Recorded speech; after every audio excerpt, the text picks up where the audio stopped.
I hereby call to order the Board of Directors' regularly scheduled meetings of the New Jersey Transit Corporation, New Jersey Transit Rail Operations, Inc., New Jersey Transit Bus Operations, Inc., New Jersey Transit Mercer, Inc., and New Jersey Transit Morris, Inc., and recognize today as the celebration of New Jersey Transit's 40th anniversary.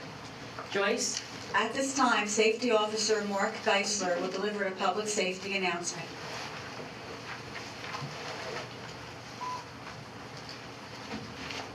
Good morning. At New Jersey Transit, your safety is our highest priority. Please listen to these safety instructions in case of an emergency.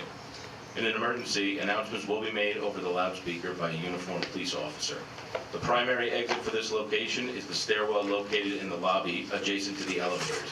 There is a second staircase through the door. New Jersey Transit Police will call for additional assistance, administer CPR, and use the defibrillator located near the elevator if necessary. Fire extinguishers are located in the front and back of this room. Please be guided by the directions of New Jersey Transit Police and staff. Thank you and have a safe day. Thank you, Mark. Will you please stand for the Pledge of Allegiance? I pledge allegiance to the flag of the United States of America and to the republic for which it stands, one nation, under God, indivisible, with liberty and justice for all. Good morning, Chair Gutierrez, Scacchetti, and board members. For the record, Board Member Greaves is absent at today's meeting. I will now take roll call. Chair Gutierrez, Scacchetti. here. Board Member Caulfield. Here. Board Member Ajmani. Here. Thank you. Next is the Open Public Meetings Notice. Adequate notice of today's regularly scheduled meetings of the Board of Directors of the New Jersey Transit Corporation, New Jersey Transit Rail Operations, New Jersey Transit Bus Operations, New Jersey Transit Mercer, and New Jersey Transit Morris has been provided in accordance with the Open Public Meetings Act and Public Law 2018, Chapter 162. The meetings will occur concurrently. Notices were filed on July 11, 2019 with the Secretary of State. These notices were sent to newspapers of general distribution, posted in the main entrance of New Jersey Transit headquarters, published on the corporation's website, and sent each individual, agency, and organization that requested such notice. The meetings are viewable on the corporation's website in real time and will be video recorded, archived, and made available to the public. Minutes will also be archived and published on the website. Thank you. May I have a motion to enter into executive session to discuss personnel matters, contract negotiations, the status of pending and anticipated litigation, and matters falling within the attorney-client privilege, including but not limited to the proposed labor agreement, New Jersey Transit Police Department and Fraternal Order of Police, Local 37, Advanced Speed Enforcement System 2, Positive Train Control, contract amendments for implementation NJ Transit Resilient Program, Delco Lead Storage and Inspection Facility Project, and County Yard Improvement Project, environmental mitigation credit purchases, additional credits required, the personal injury claim of Jose Rodriguez Marquez, the personal injury claim of Alan Oliveira Silveira, the personal injury claim of Jason Gillespie and Christina Gillespie. May I have a motion, please? So moved. Second. Second. Any discussion? All in favor? Aye. Opposed? Motion carries. We shall return shortly.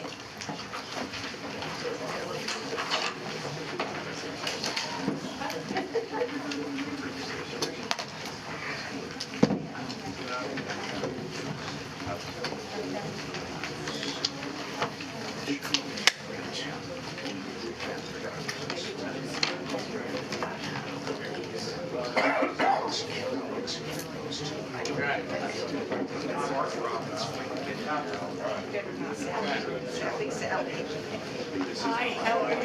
Hey, Walter. Of course, that gives me more time to give you things since you're media. So that easy ride solution. Easy Ride course diagram, did that get through your test? No, it didn't. All right, I'm not sure if I could, Ron, sure. It should be, when you see them, right up in small. Mr. Lad, review. It's not even one part of Town Watch. Gotcha. Wait just a second, I have to execute the. Not bad.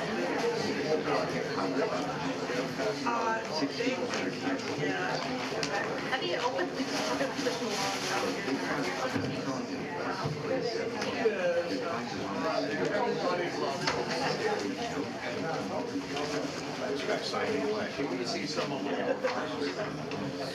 is what happens when they pass that value line, it's half an hour late. They have to do it here instead of advertised.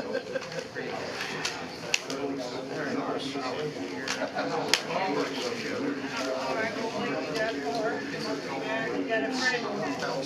Here, if you have the small. You want to just take these with you? Why don't I execute these? Well, I'd rather get these into frames. Yes, that's first. I'll execute these later. Back in. Well, I'm going to get the rail since he was here. I got to go. You're going to get two stories.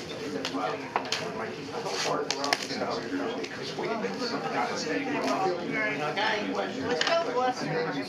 That's right. We left it out.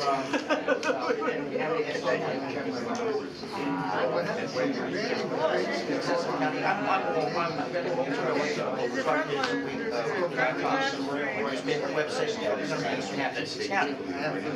So what's that? Okay, Rosie. She's right next to the president. I see. Got it. That was also provided from 1925 Indianapolis by Apollo. I digress. There also used to be, we call it a branch. And Morrison, and you're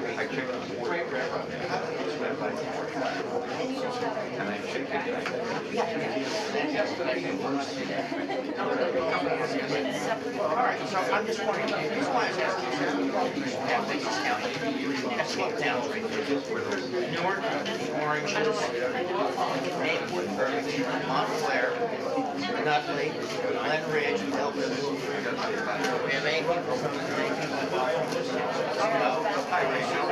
What happens?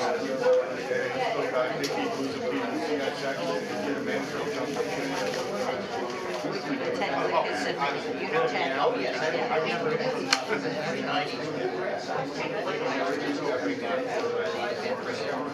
No, he just got arrested and convicted. I just stopped the pressure obstruction. All right. Let's, Do you have a card? I wish I had something. I just get the point, check point, trail to trade. Right, get here on time. So the easiest thing to do is to look. About this, doesn't matter how well dressed I am. All right.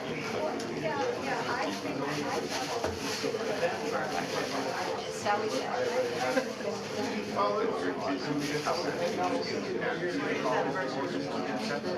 of your coalition. Oh, look, we'll talk Walter, that's all I want to work. We'll talk Walter and gmail.com. And, What's your name though? I'm Walter. I'm staff journalist. With E, 2 L's, I-O, 2 T's. Area code 973, 52 office. Where's 17 Academy? 622-1111. Yep. Where the Academy is. All right, thank you. All right, let's see what happens.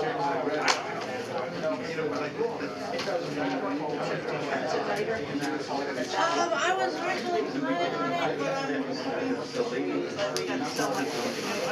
I had signed up to speak.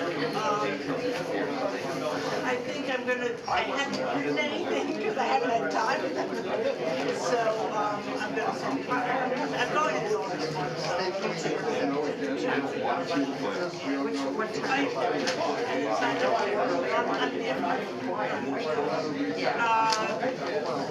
I forget. Actually, they're both, they're both. They were in executive session about 2 minutes ago. I find out, I think, from one party, because there's something happening in the city. And training laws, like, still very cases. Even though it's New York, I think I take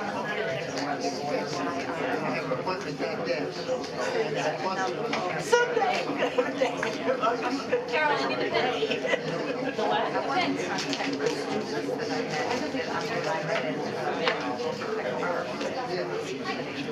What happens when the train,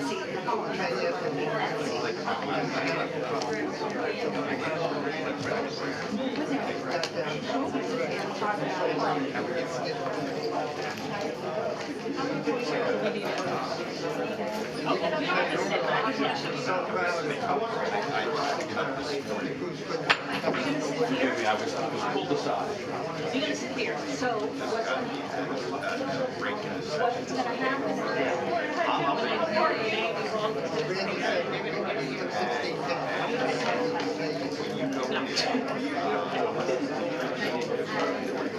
well, we need to put that on as one page. Yeah, I know. I think it's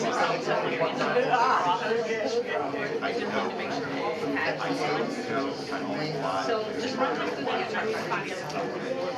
Okay, so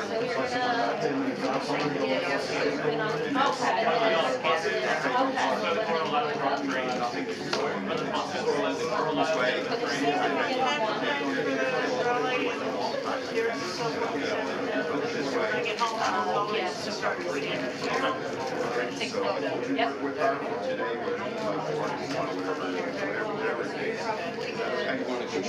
You're gonna probably stand right here. right upstairs.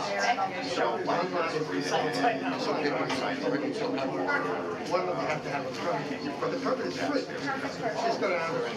Just go down to town hall, and show them you're a resident, you get a permit.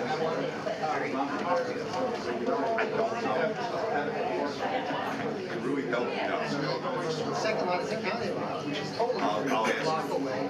The third I lot. will ask, finance to come back in. All right? But yeah, it can't hurt to do it. And then, it's had hands, whatever, I Oh, good. All right? All right. That's perfect. See you then. See you when I get in. My presentation is probably going to be around 11 o'clock. 9 o'clock. So,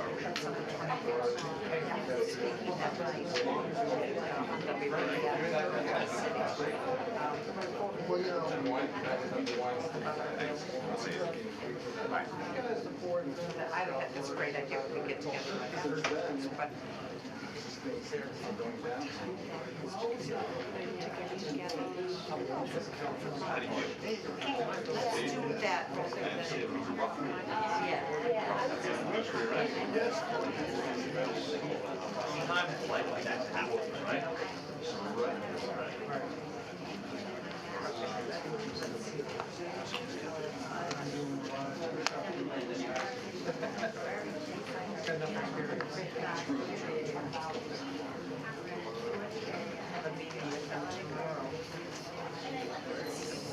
City staff, legislative staff,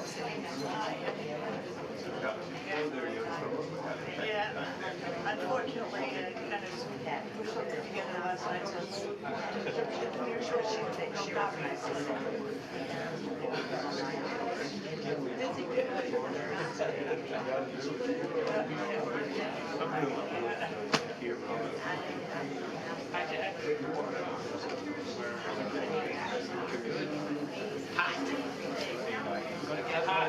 They get their way.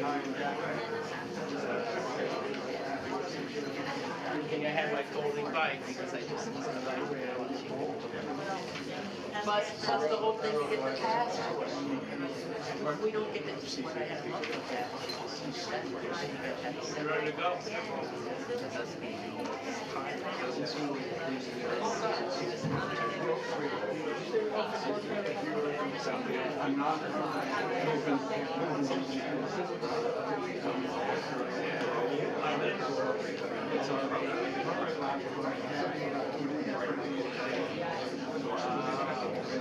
I'll be quick. Gotta look at another session. I'll let you and Randy get more into the weeds. Make sure.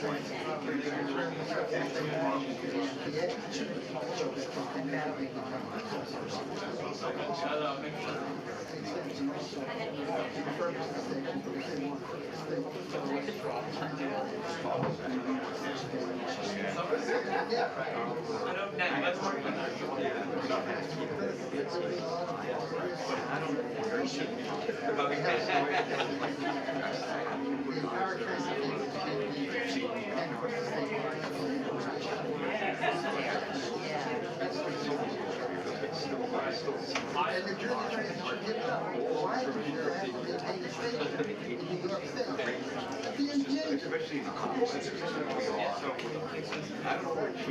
Summer's great. I I'm from concert people life. I never really had great stuff, but I was there for a work with that last week.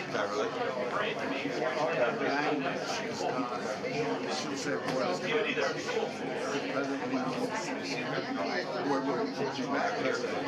Yes. Yes, it's the near future. Great, yeah. And we don't know how long. As long as We they... have another problem, we have this worst problem. Yes. Well, I'll be talking about the history. Because I remember them. I remember the founders. I knew them. You know that. I go back that far, but I work in that.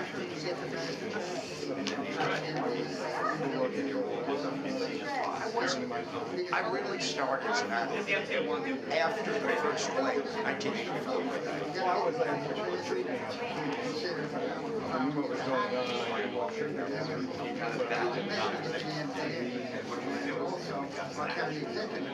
And then eventually, he wanted to help out the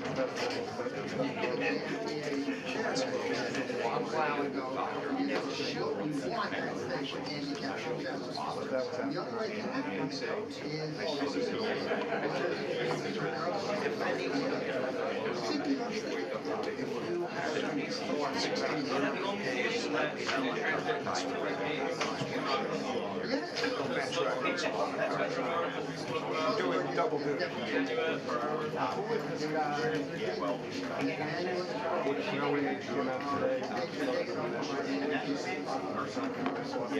That's probably Mark Savage. Yes, he's an advocate. He calls himself a real provocateur.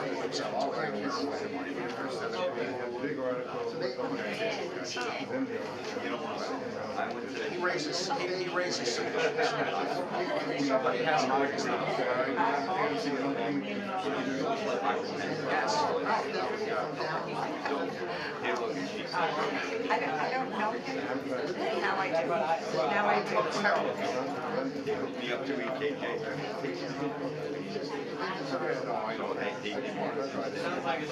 And if we get rid of Anderson, we don't want Stephen Gardner. He was a political operative when I was doing Days on the Hill.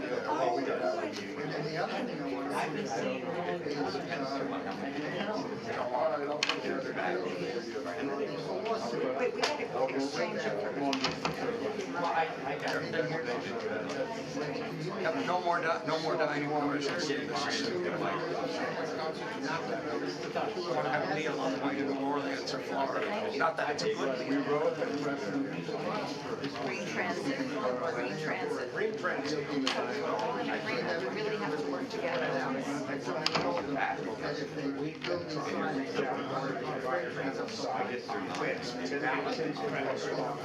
Okay. Do have your card. I decided to 2,500. They can't put a car freight van. Oh, fit. Otherwise, it's 100% behind you. And I'm going to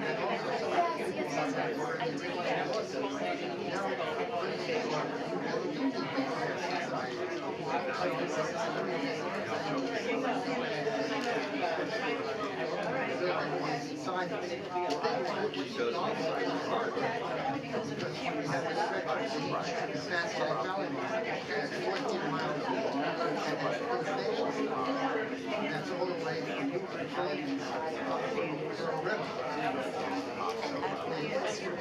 forget the Meadowlands, and it was started years ago, some Polish man on say oil trains.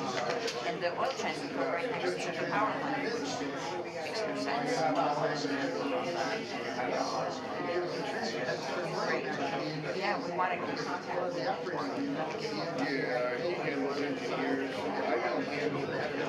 I haven't either.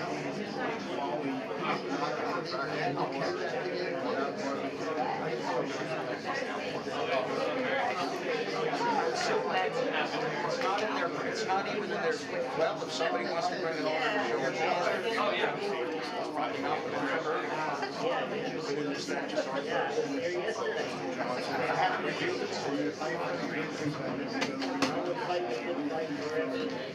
I'm glad we're all wearing our green. You said you're not looking at your peers, and we give out a few more. So they're calling you up today. You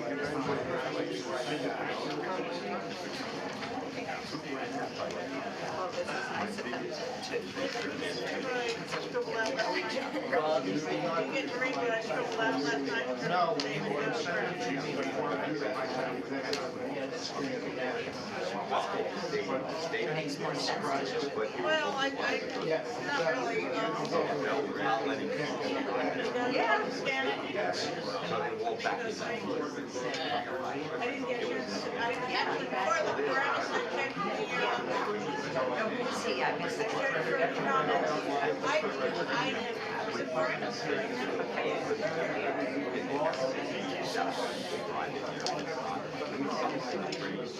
But it's not to the extent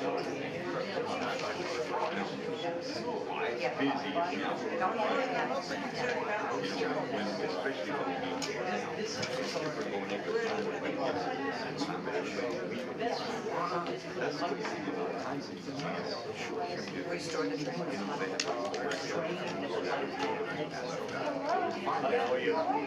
Because the land's already right there.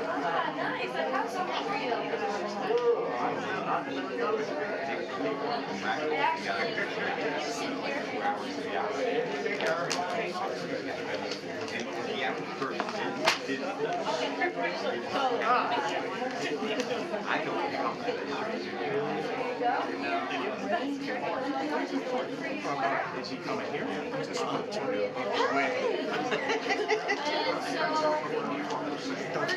Is this your train? That's all. Oh, it's his. Okay. No, he can, you don't need to pass, I couldn't.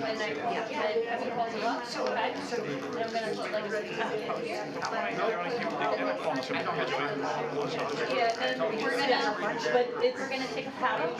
Today, I have to. So I'm gonna go on the end over here. Do that. Not right now, no, just later when he asks for the picture. Okay, I have one for you. And then we went down to West Hazelton, and then from there we went to and then we came back. And then Thursday. all right. We'll have to balance it out. It'll be good. I need Okay, we're giving you that on that side and the city. We know Sally, you know Sally? Okay.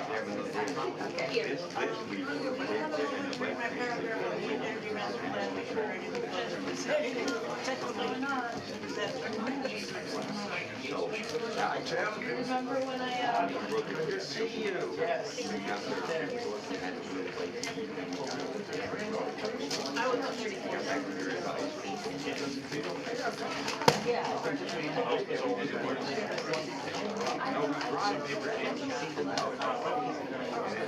That's an hour, 2 hours. Right, this is what Jan was thinking about. And it was less, but that flooded last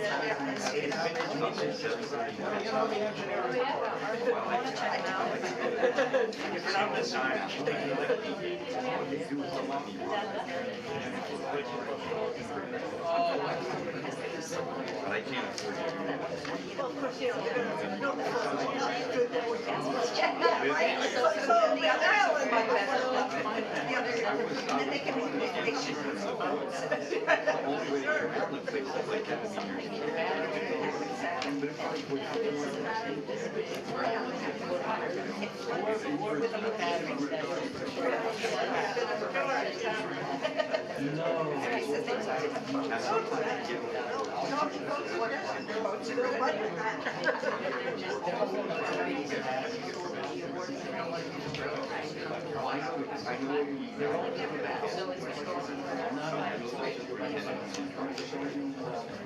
It's a regional airport. So, you know, you can. Okay, so this is,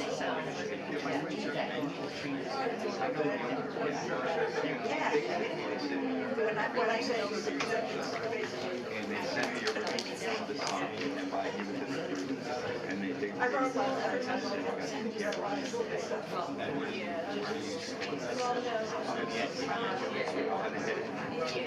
I used to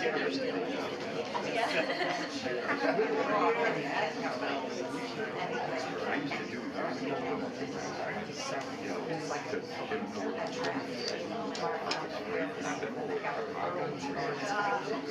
that's my preferred.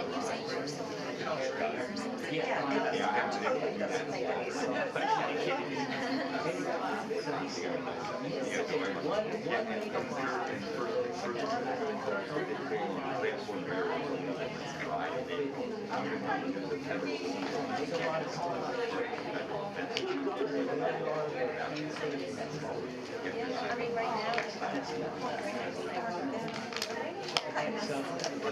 So you know. I need to understand. Right.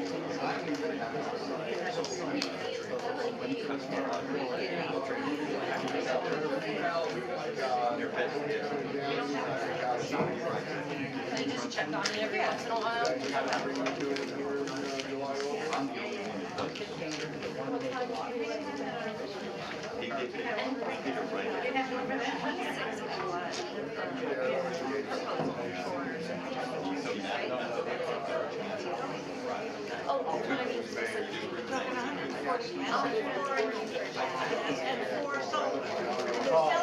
And they're selling it as renewable, resiliency and all this crap when it's a bulldog.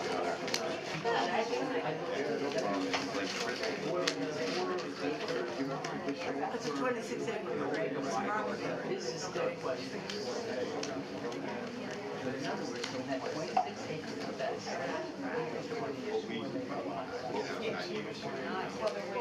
Okay.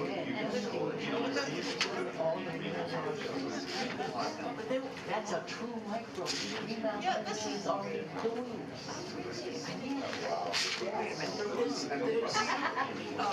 What you're saying is participation. Yeah, we need to have information. Yeah. You tell us stuff, share it. We're good at sharing.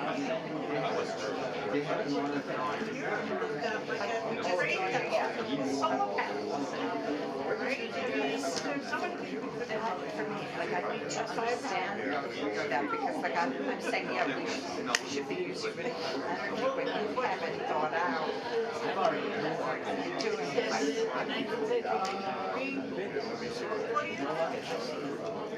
It's your limitation. If we take some of that money and direct it. So, in other words, so where would they get their energy from initially? You know, the problem is the generation, it was the distribution, so why they generate? But I want, so, My idea is solar farm.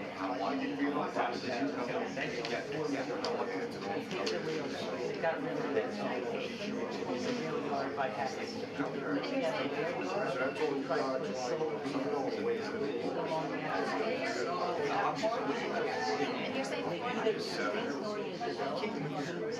So everything's solar wherever you can do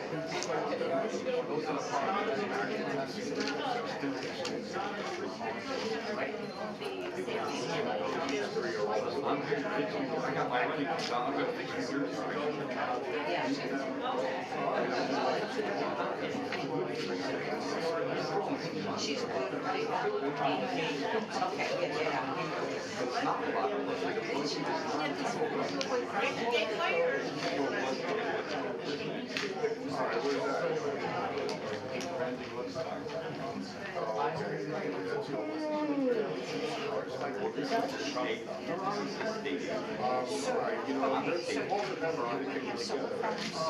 Every possible spot, and then back in the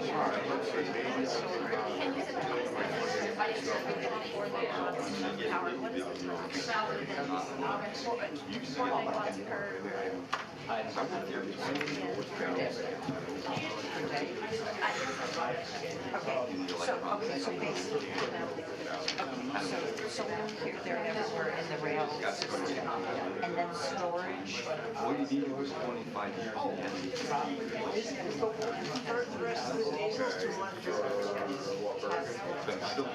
I still need it.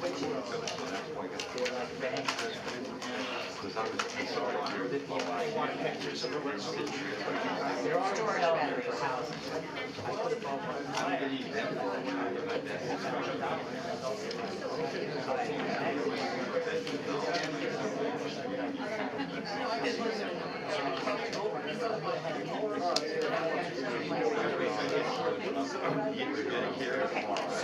So you have this panel all over in the rail system. What does that mean? That's why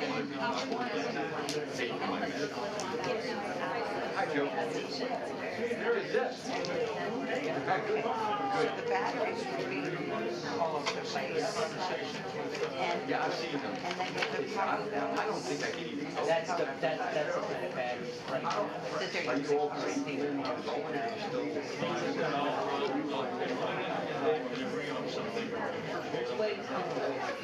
This point is If you can agree on something, then I'll follow with the next thing. this is my preference. It doesn't have to be that would Joe Cliff used to I'll give you one more.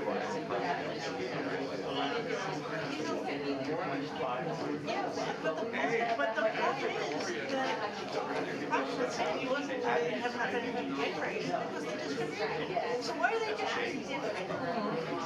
And why do we do New Jersey Transit power, right? We've got utilities, we don't have goods, these guys can't even run their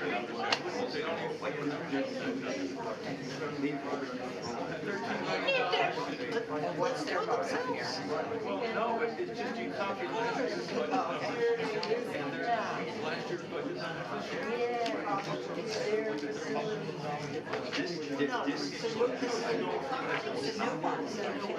But They are somehow. I haven't really looked at all the cars there like this. Let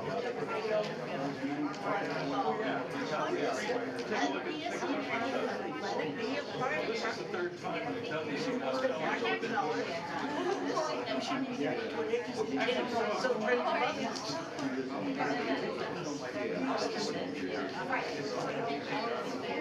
Yeah. no, I don't want to disagree. Because they can't even run their own damn trains and buses. Okay, so you're They saying, can't even run you're trains saying, and buses. They're taking people on to distract them with something else they can't do. Come on, let them focus on their job. yeah. But what you're saying is battery storage everywhere.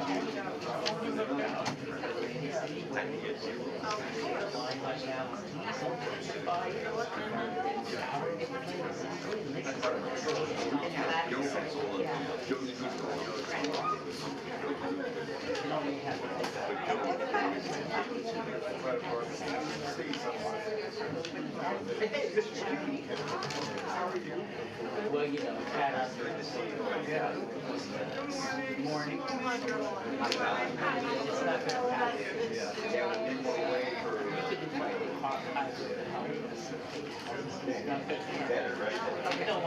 And you sure as hell don't want to be there.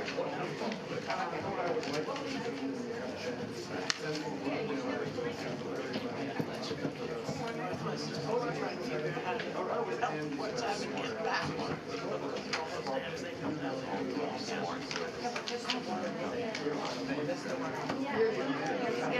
Maybe.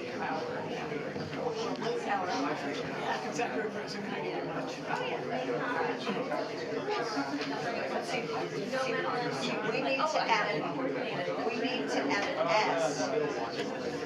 So Tim, we need to add an S to this, because now we have Roy Northburg and then this one.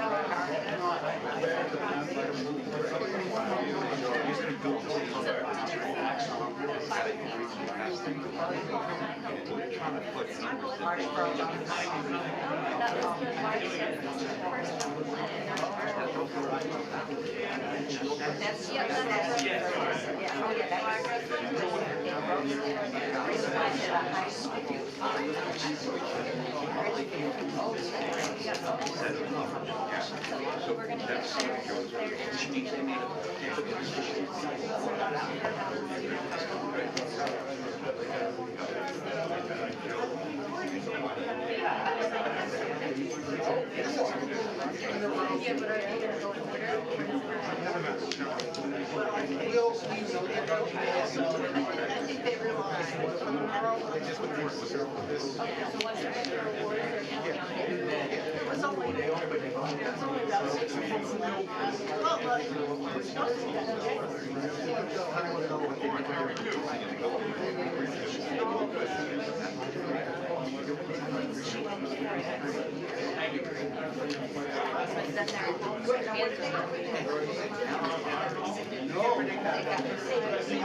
The first person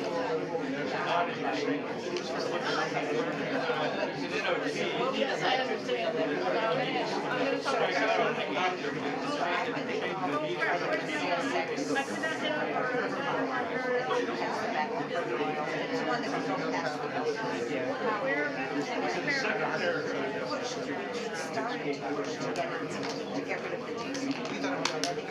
That's why we need to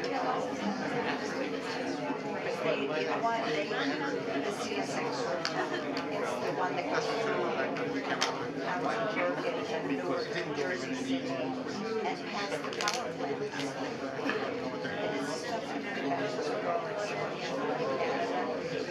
That's bad. Yeah, we wanted to. No, it was about Separate issue from what they're carrying.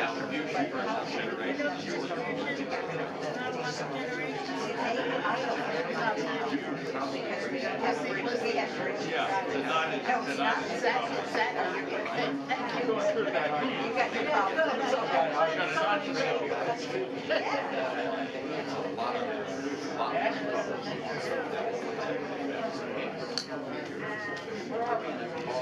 Okay, so, Yeah. I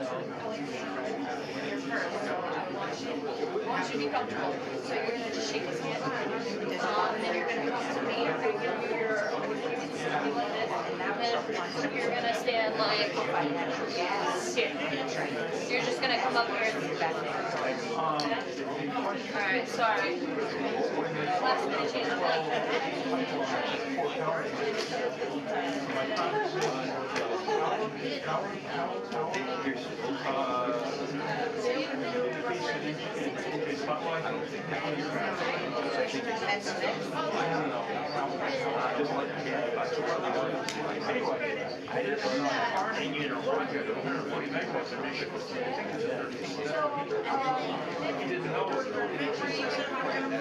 Yes, right, we did.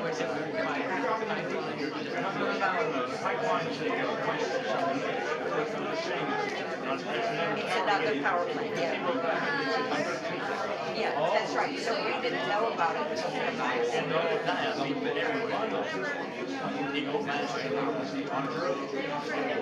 and with the governor who says we need to change it, it makes no sense.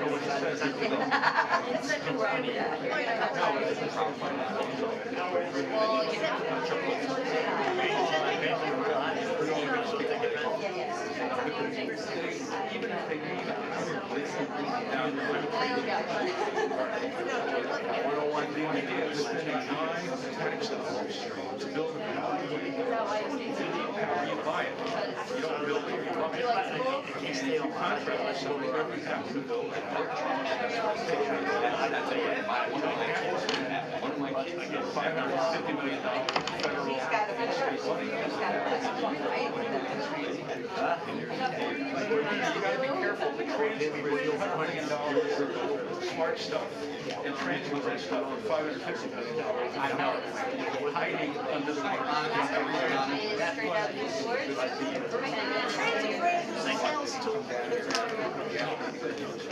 But it's hiding in plain sight. That's the way I just never paid attention.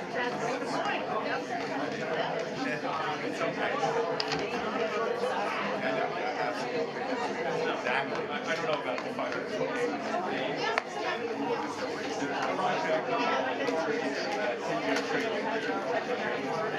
And $600-something million.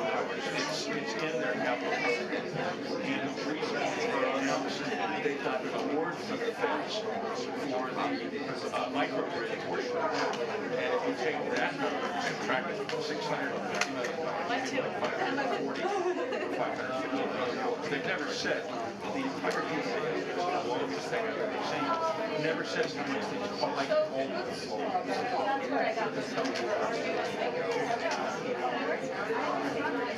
Oh, really?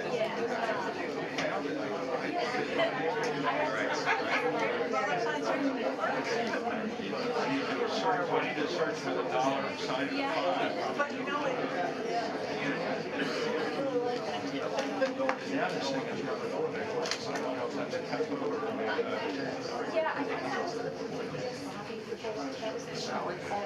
We have someone else on the man standing over there that has but they're going to be on all the way rail line.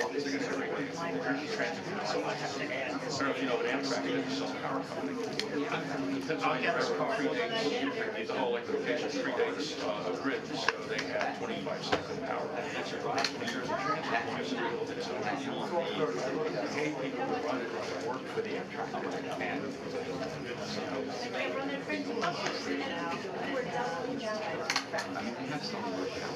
Well, the issue natural gas to lower the price of energy, and part of it is sell renewables as possible. And that's the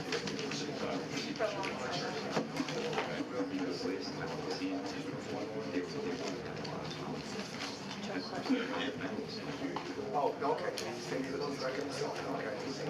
All right. Okay, I think I can do that.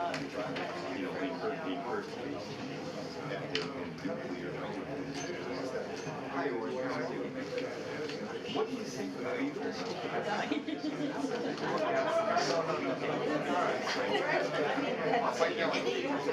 Any more of the put more on first, and then go into executive session, put everything else goes away.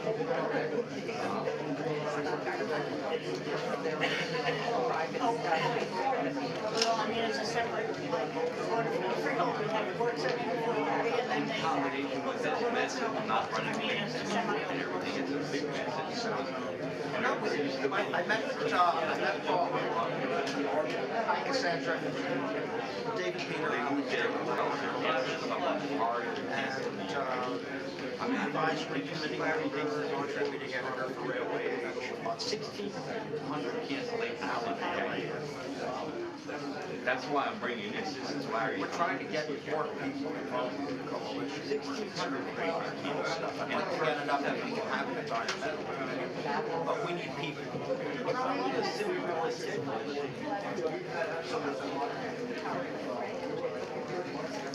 I don't think we have, but get the particulars to Sally so she can bring it up at our meeting on Monday.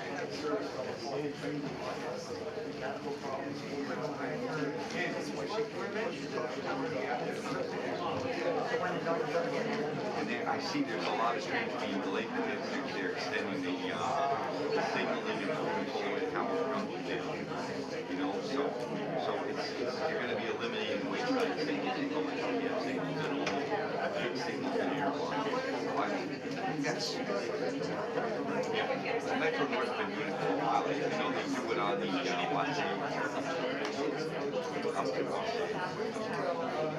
there's no intermediate signal.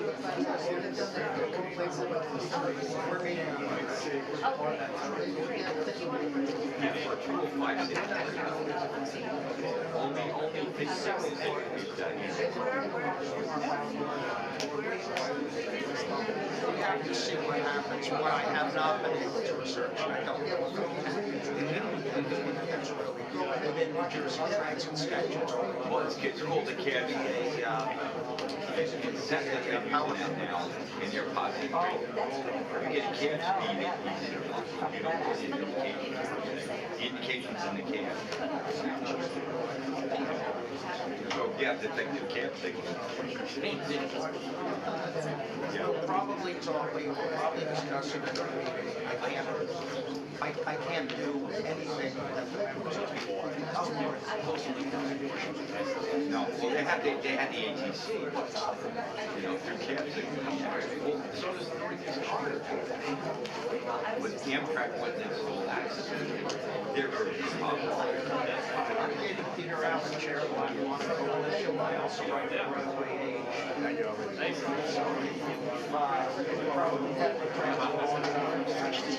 60 years, wow. What's your name? Nice to meet you.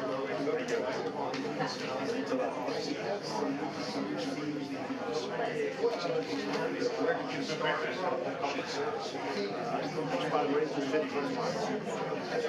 Where did they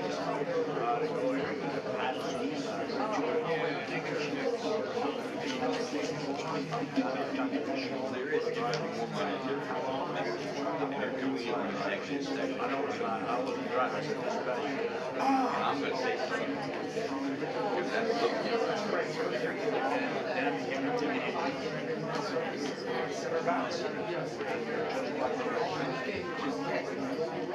Yeah, it's still there.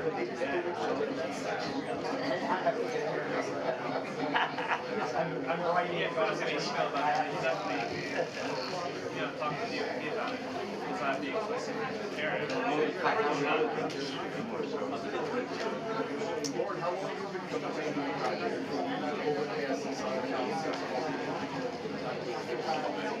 Well, I got a what's your last name, Lois? T-R-U-K-I. Good to meet you.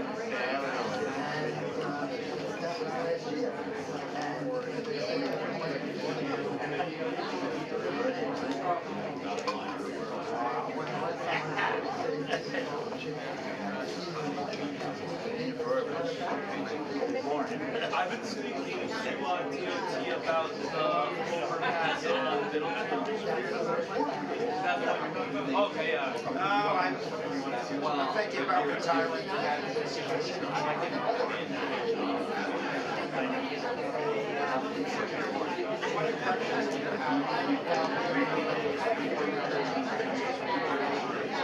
Yeah, they got the DOT needs to do a better job of that. Different.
We had some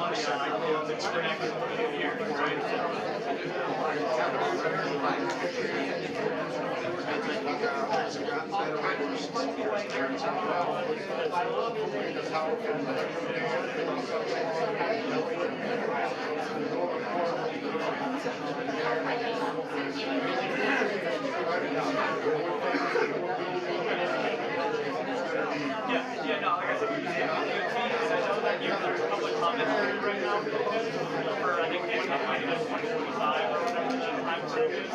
So I know by all working on it, writing all that, we'll get locked out.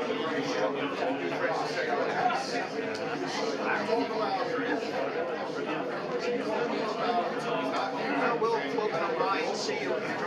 Take care of yourself.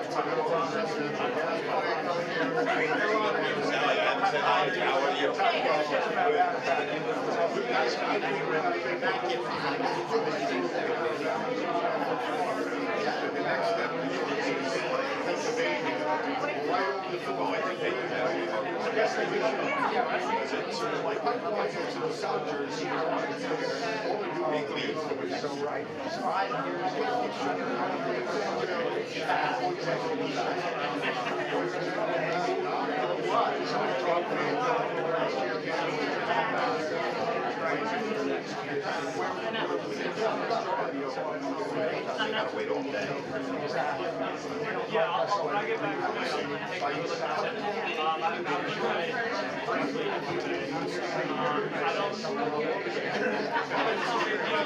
I'm sure you can look at it from the back view. I don't know.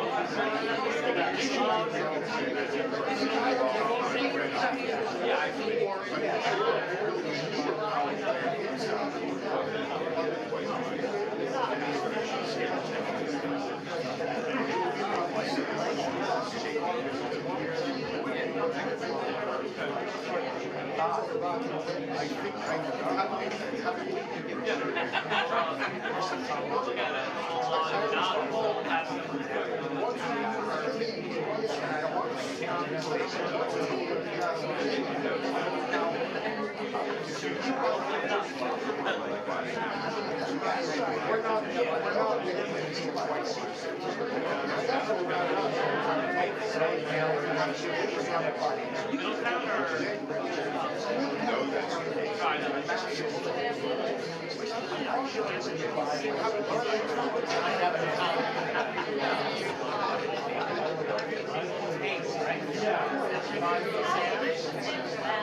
Ironic.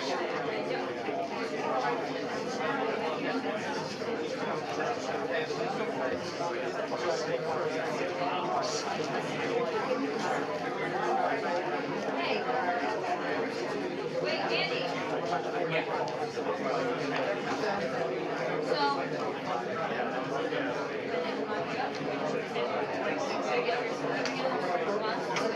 then you're gonna go right out. Right?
I sure do. If I didn't,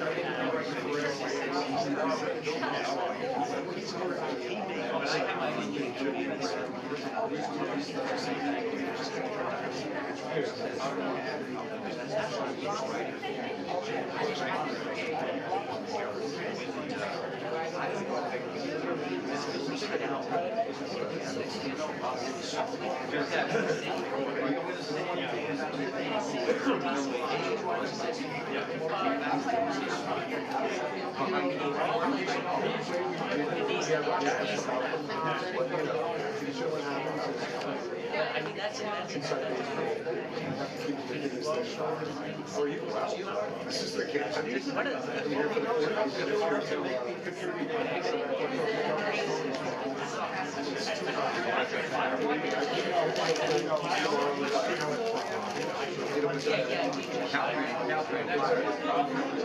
I see Sal and Dr.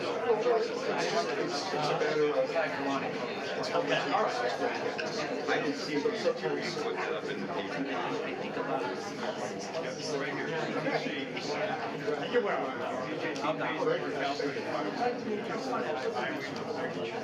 Well, it's going to go to a lot harder to crunch those numbers doing it there. Photo on Twitter when I get some trains, and it's literally writing out the train number and where we're going. To do that in the span of 18 months or whatever.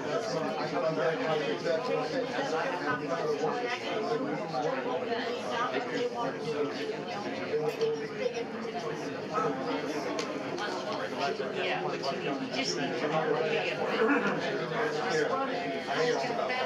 It's because this thing's the way it's going to be. We don't have a engineer to get these equipment on the ASCD. So we're making equipment. Why can't the ones that are running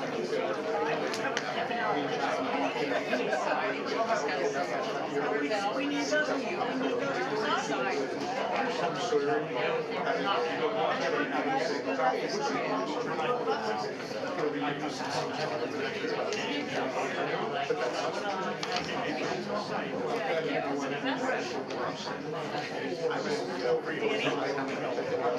you bring Daisy on?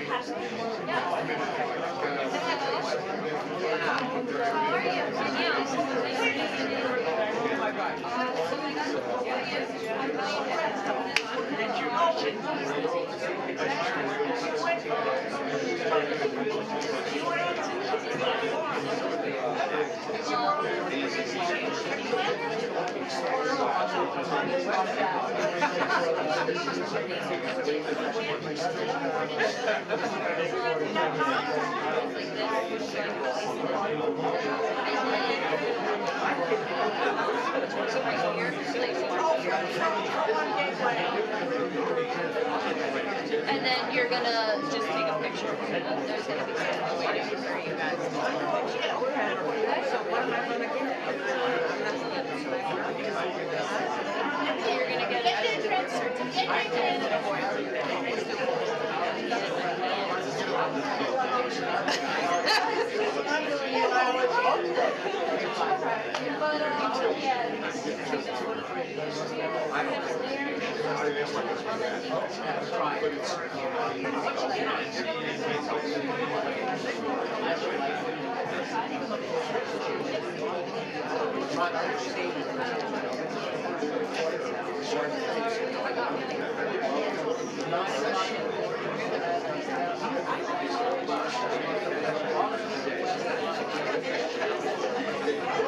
You're gonna get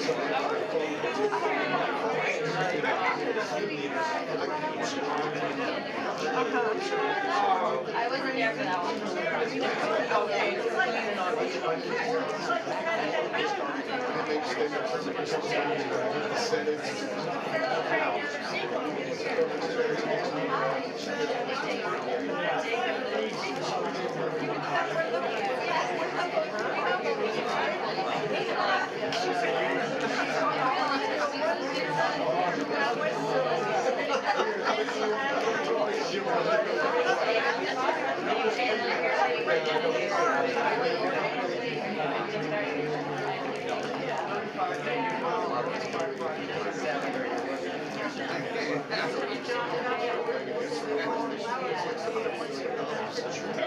Looks like we're gonna.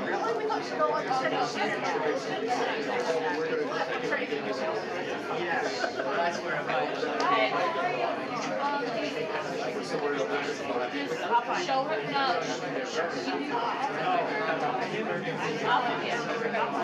Hi, how are you?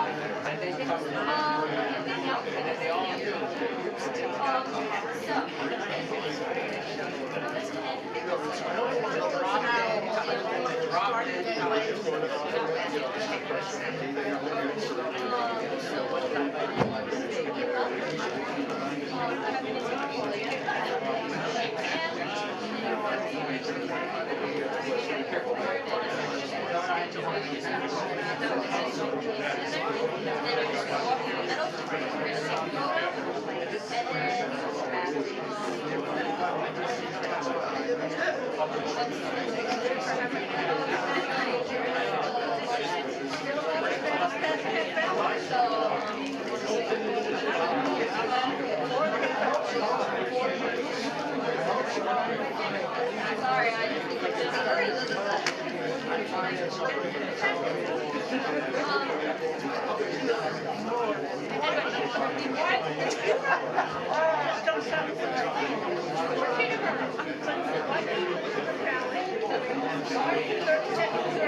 forgot that part.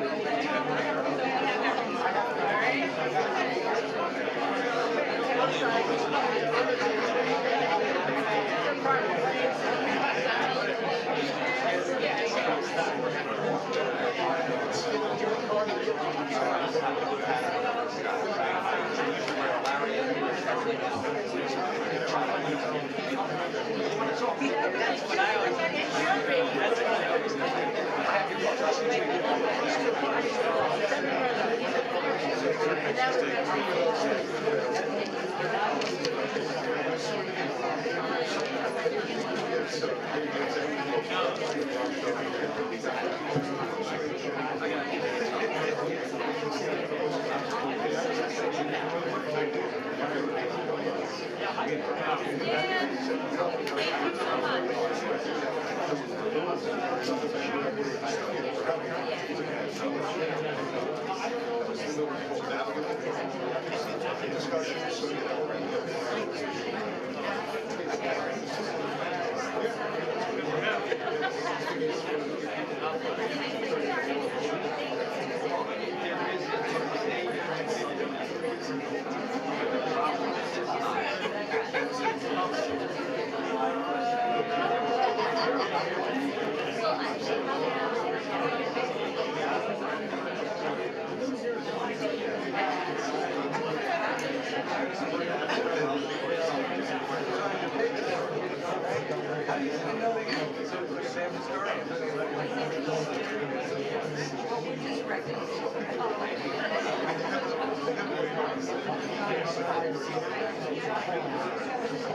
Yeah, we have all that. Walk out the doors. What's going to go on the stairs?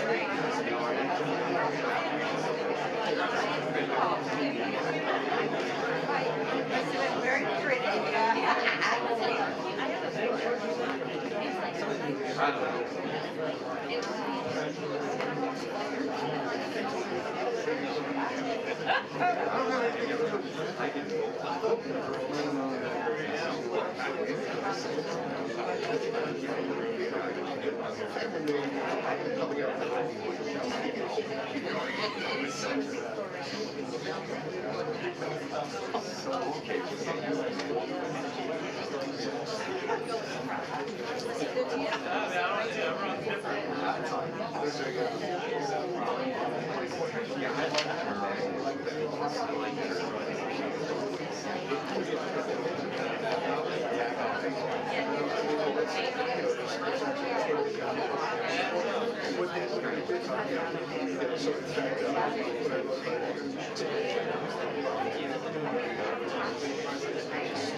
Oh, yeah, so, right.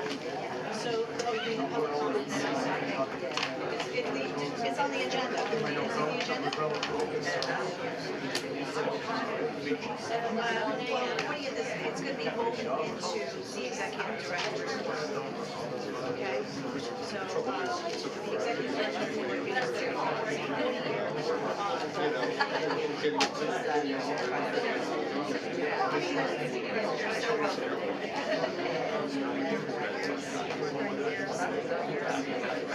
Yeah, I'm sorry. Yeah. Don't you have to conduct business, Randy? Well, I think you're mindful of it, but they do have some. That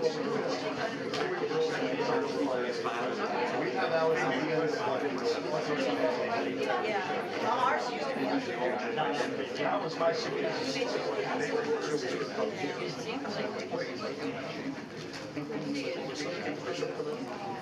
It's like Sunday Mass on Sunday.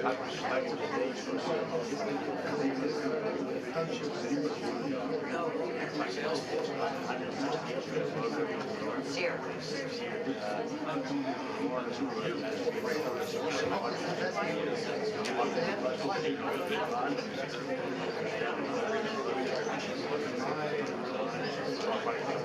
Oh, yes, I do.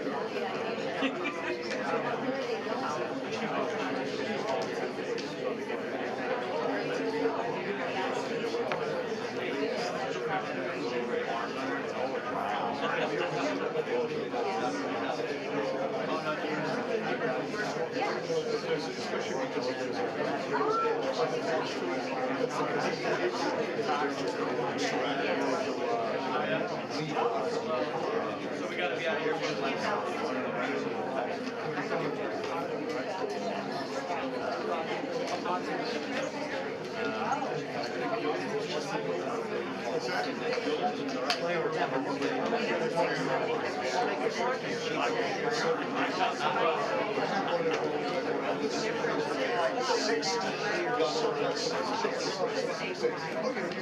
We have to honor it, even though we're real people, we have to honor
Thank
you.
It's a good idea. All right, Kara's taking over from me. I gotta get the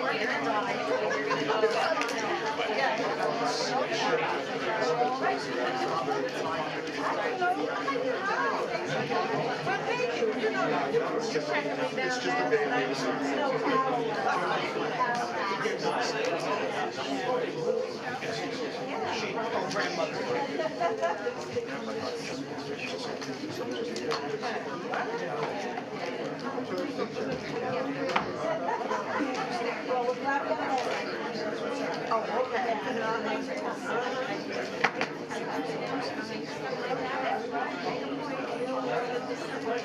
What's your line of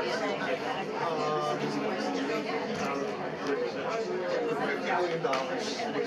Specifically, things that you're doing. To see how much, what's it for, and I mean that's pretty much what I hate. Because everything else, you know, well, I think that she's going to ask about American dreams. So I'm not going to, you know, and I mean, you know, there's another thing coming up. Intent to sue. That's going to start with. So, but I'm saving that for a different time. Yeah, it's not something I'm going to. It's not a deal. Okay, great. 50 million.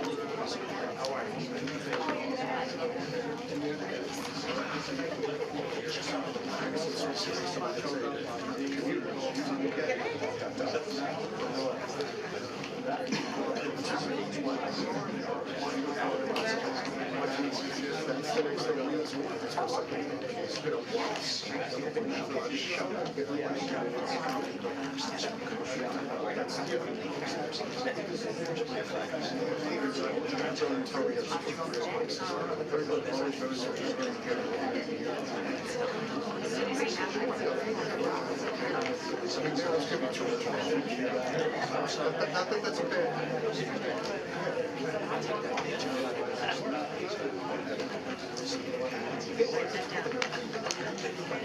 You're going to be regular. How are you?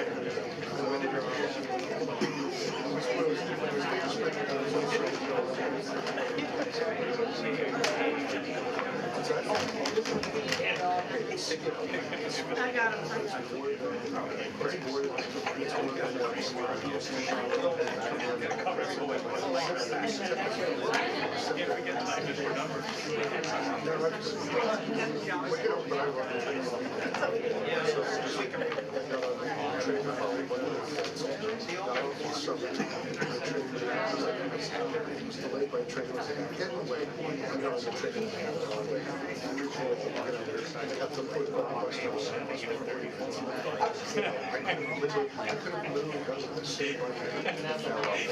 Good morning. Good morning. I hereby reconvene the open session board meetings. Board Secretary, please take roll call.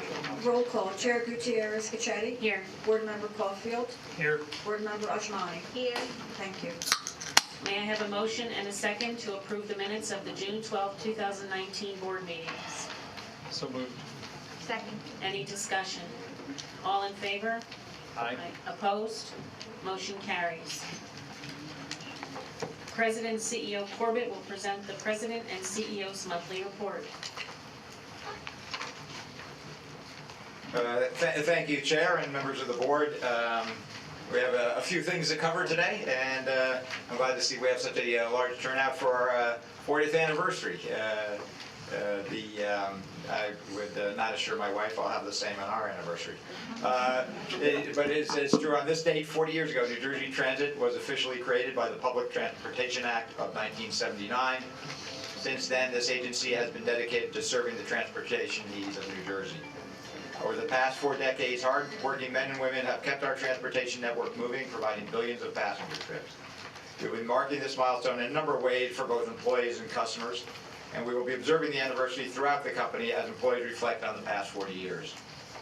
Later in my report, we'll pay tribute to the incredible hard work, dedication, and teamwork and commitment of our employees at every level throughout the year. I would first like to start with on the budget. As you can see on the agenda today are the operating and capital budgets for fiscal year 2020. The spending plan reflects Governor Murphy's commitment to providing the additional and necessary resources as we continue to make improvements to restore this agency to national prominence while keeping fares stable. The process, which we began last year, focused on customer experience by prioritizing people, equipment, and infrastructure. On the people side, we recently announced the graduation of our 500th bus operator since January 2018. Strategic realignment of our existing resources combined with our bus operator hires and the continued delivery of new buses, which I'll speak to in a moment, will allow us to provide 500,000 additional passenger trips annually, starting this year. We have 6 engineering classes running concurrently, locomotive engineers. 1 class graduated last month, and we have another 3 classes expected to graduate over the next 6 months. I'm pleased to report that our training classes are full for the next generation of these critical frontline employees, and that pipeline will remain full moving forward. We also continue to invest in modernizing rail and bus fleet. New buses are being delivered each year. We're taking delivery of 182 new cruiser buses this year and 183 next year. Next year, we're also scheduled to begin taking delivery of 17 dual-powered locomotives and 85 new articulated buses.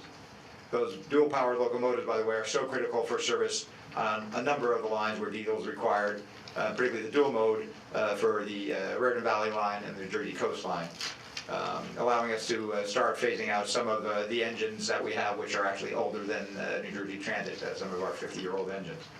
The 113 new multi-level rail cars are also on order. They'll replace our Aero 3 rail cars, which are relatively young compared to some of those, the Jeeps, 40s, which are over 40 years old. All of this new equipment is designed to improve the customer experience.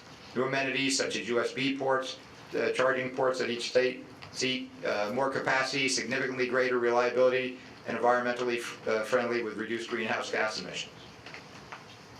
Our once stagnant and dated technology program has been making up for lost time as well over the last 18 months. The advances we're making continue to focus on enhancing the customer experience. More and more customers continue to enjoy the convenience of mobile ticketing through the MyTix feature on our mobile app. MyTix recently achieved 2 record-setting milestones. On July 1st, more than 120,000 tickets were sold through MyTix, the most that were ever sold on a single day. And with that record-setting volume, our IT infrastructure processed those transactions without an issue. To add to the record sales volume on July 1st, on that day, for the first time ever, MyTix sales surpassed traditional paper tickets, with 55% of that day's revenue coming from mobile ticketing. We're also committed to continuing to refine the new design of our website's homepage based on customer feedback. Last Friday, we introduced a new system status tool that relies on individual line brands to provide service alerts information for rail, bus, and light rail on the homepage. This was in direct response to the feedback we received from customers following the launch of our new homepage last month. On social media, this takes the form of rebranded line accounts on Twitter that feature real-time service updates for train, light rail, and bus services. This puts service information where it makes the most sense, on the individual line accounts on Twitter instead of the main NJ Transit account. This should serve to strengthen the core New Jersey Transit brand by associating the main New Jersey Transit accounts primarily with strategic communications and providing service information on line-specific social media accounts. If you're not already doing so, I encourage all of our customers to follow the individual rail, bus, or light rail line accounts associated with their travel for the most current service information updates. These are the kind of steps that demonstrate what we're doing to modernize this agency and doing it in a way that is responsive to our customers' needs. As part of our back to basics approach, we've been taking stock of our facilities and assets to better manage state of good repair work. We've scheduled our crews to go to by rail line to refresh our stations, making repairs, power washing, and painting. The crews started at Union Station last week, and they'll be moving down the Raritan Valley line throughout the summer.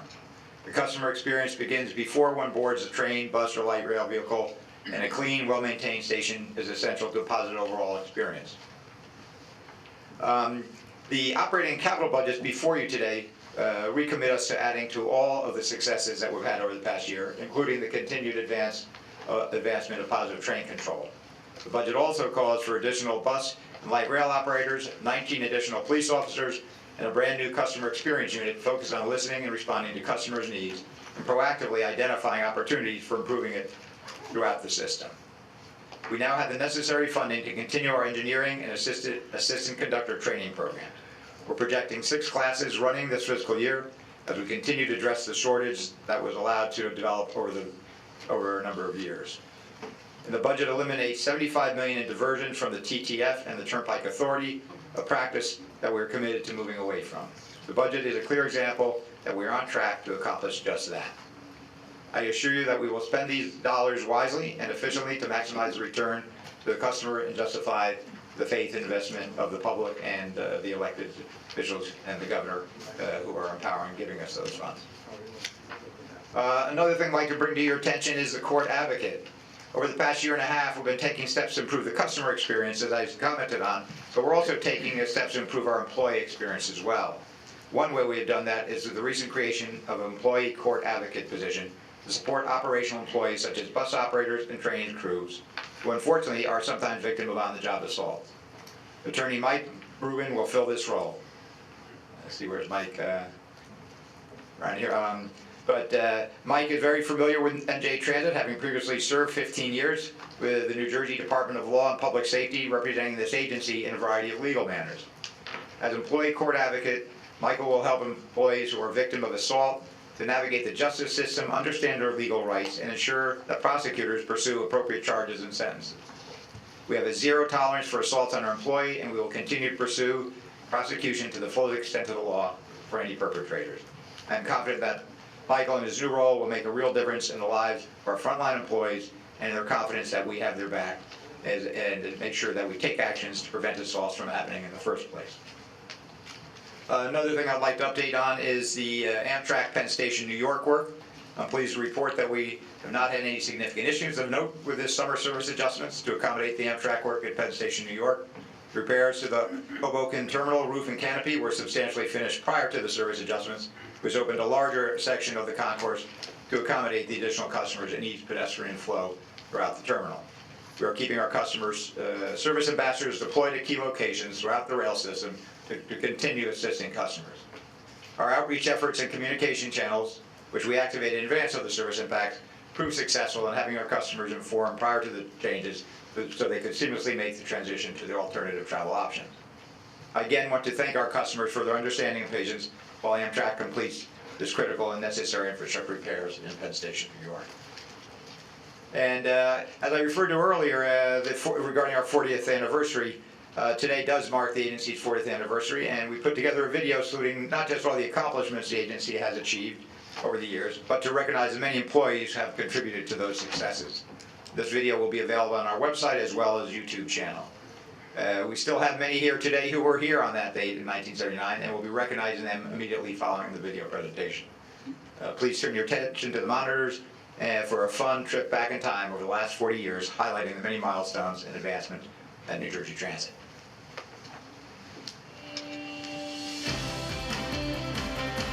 (1979). Jimmy Carter is president. Iran is in revolution. The Pittsburgh Pirates defeat the Orioles in the World Series. And the Grammy for Album of the Year goes to Saturday Night Fever. Radical takeover, midnight votes, whispers, stares, and a smoke-filled room. Millions of dollars at stake. Sounds like a plot to the latest Tom Clancy novel, but in reality, it was simply the creation of NJ Transit. The dawning of a new era in public transportation took hold. The bygone era of siloed, independent, and multiple privately owned bus companies ended, and the dawning of a new unified and integrated statewide transit network began with the creation of NJ Transit on July 17, 1979. Well, I came in 1963, so in a couple of weeks I start my 57th year.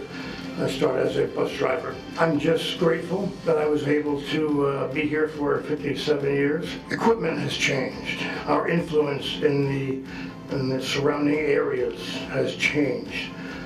But what has not changed is the enthusiasm of the employees, the dedication of the employees, and the constant improvements, if you will, of our lines, our buses, to make life better for the people who ride our services. 1983. Ronald Reagan is president. Sally Ride becomes the first American woman in space. Gandhi is Best Picture of the Year. And the Redskins beat the Dolphins in Super Bowl 17. State officials decided that NJ Transit would enter the rail business on January 1st, 1983. This decision also meant that NJ Transit would operate rail service in New York State on the Pascack Valley and Port Jervis lines on behalf of Metro-North Railroad, a subsidiary of New York's Metropolitan Transportation Authority, continuing operations along routes that dated back to the early days of the Erie Railroad. It was a lot different. It was less tech. Like that. We worked communications, underground cables, line trucks. Back then, there was no line truck. I was just climbing the poles. All the digging was by hand. Most of the digging was by hand. There's a big difference. But yeah, it's been good to me. Met a lot of friends, a lot of real good friends. 1983 also saw the stand-up of the NJ Transit Police Department. This small but dedicated team of sworn officers would grow significantly over the years into one of the finest and most respected departments in the country, with professionals in every aspect of law enforcement. 1993, Bill Clinton is president. South Africa adopts majority rule. The Chicago Bulls are NBA champions, and Eric Clapton's Tears in Heaven is Song of the Year. NJ Transit inaugurates Access Link service for the state's disabled community, and the Atlantic City Rail Line expands to serve Philadelphia's 30th Street station. 1996, the Transit Arts program begins, funded by both federal and state set-asides for capital projects. Transit Arts liberates art from the prison of museums and places it in neighborhoods where all the people of New Jersey can be inspired. 2000, the millennium arrives, and Y2K is a big nothing. Mad cow disease has Europe in a frenzy. Heather French of Kentucky is Miss America, and the New Jersey Devils win the Stanley Cup. The year sees the inauguration of Hudson Bergen Light Rail Service, an award-winning design, build, operate, and maintain public-private partnership that launches NJ Transit firmly into the light rail arena. September 11th, 2001, America is attacked. In the shadow of the smoldering Twin Towers, the courageous men and women of NJ Transit assist in evacuating thousands who fled Lower Manhattan aboard ferries to Hoboken Terminal. 2003, Saddam Hussein is captured. The Department of Homeland Security begins operations. Serena Williams defeats her sister Venus to win Wimbledon. and The Sopranos gets the Emmy for Outstanding TV Drama. NJ Transit opens the Frank R. Lautenberg station at Secaucus Junction. This $500 million project unites 11 of 12 NJ Transit rail lines and connects the state east to west and north to south. I was the primary project manager for the design and construction of that project. It was an odyssey. The design began in September of 1989, and we actually didn't complete the project in total until the summer of 2006. We wanted to design the station to become an iconic rail transportation hub for the state of New Jersey. New York City has Grand Central Station. Philadelphia has its 30th Street Station. Washington, D.C. has Union Station. But now, for the first time, the state of New Jersey has its own iconic station. 2005, the Department of Homeland Security makes its first grant to the NJ Transit Police Department for equipment, training, and communications to secure our transit system. October 29th, 2012. Superstorm Sandy slams into the metropolitan area with rain and damaging 80-mile-per-hour winds that devastate transit infrastructure along with everything else in its path. The long road back strengthens the company's commitment to resiliency and the innovative concept of the microgrid. 2013, Barack Obama is the nation's first African-American president. Pope Benedict becomes the first pope in almost 600 years to resign. The federal government shuts down for 18 days in October, and Psy's Gangnam Style introduces Korean pop to the world. NJ Transit launches MyTix, the first iteration of the app, which allows customers to purchase and display tickets on their smartphones. The features of the app would continue to grow to meet the needs of customers and the company's commitment to new technology. Through the years, Hollywood has come knocking at Transit's door to film major creative projects at our stations and other facilities. I have had the unique opportunity to be at the very beginning of New Jersey Transit and to see it evolve. I actually grew up with New Jersey Transit. As I mentioned, we started with 100 employees and now we're at over 11,000 employees, talented, dedicated employees in this agency.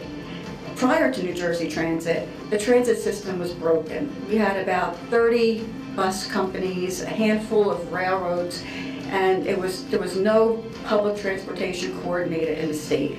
I remember the excitement and the enthusiasm of all the employees back then, and I would never give up that moment for anyone. It was just spectacular.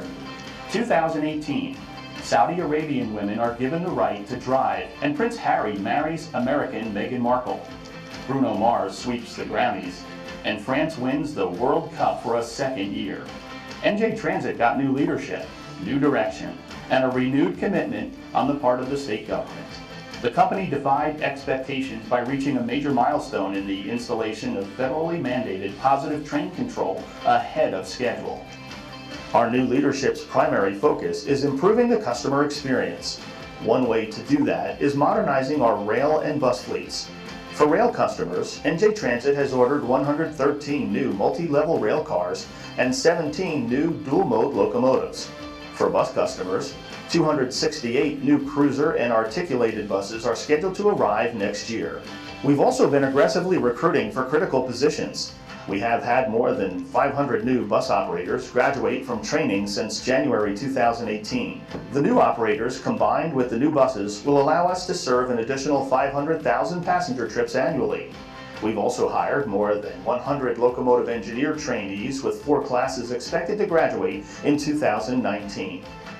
We've also improved customer communication by leveraging technology. We introduced customized push notifications of service alerts through our mobile app, and recently launched a new website homepage. The new homepage features a refreshed layout, streamlined navigation, and easier access to essential information. And all this is just the beginning. I think the importance of New Jersey Transit, when you look at rising out of the ashes of a batch of bankrupt railroads and the collapse nationally of the private sector bus transit system, it's been an incredible success story. It certainly had its ups and downs. like most transit agencies around the country. But if you look at what New Jersey and the amount of mobility and where this company has grown over 40 years is astounding.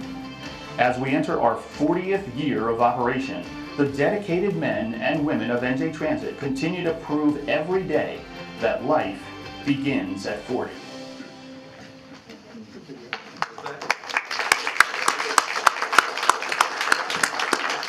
A lot of people had a lot of fun in making that. Hopefully you share some of the fun we do have here at our jobs. As I mentioned earlier, some of our longest tenured employees are with us here today to help celebrate. And on the bus operations, Luis Trujillo, who many of us know, with 60 years, Luis. And on the rail ops, Ed Jocelyn, 52 years. And on light rail, we have Andrew Michelangelo at 46 years. And on finance, we have Daisy Johnson with 50 years. And our star of the show, Joyce Zuchek, she must have started working here when she was about 6, but with 43 years, it's certainly one of the best personalities that we have here. And before, not to leave out, of course, our police department, Drew Keelan, Inspector Andrew Keelan, with 34 years. We started the police department a bit later, just saw the video. So Drew's only a young puppy with 34 years and a great colleague. So if you'd all come up for a presentation and a picture.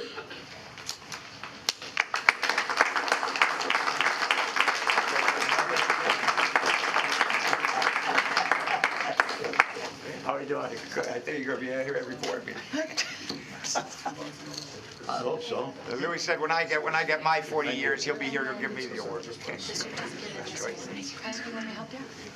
this? You want that? You want with Danny? You want to? In here?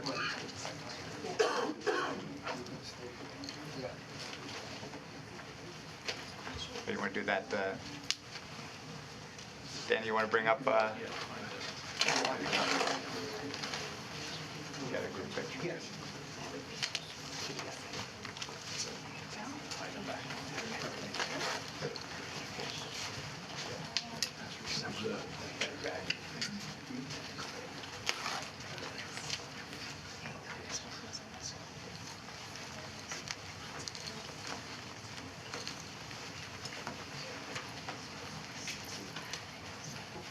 Come on, come in. Good.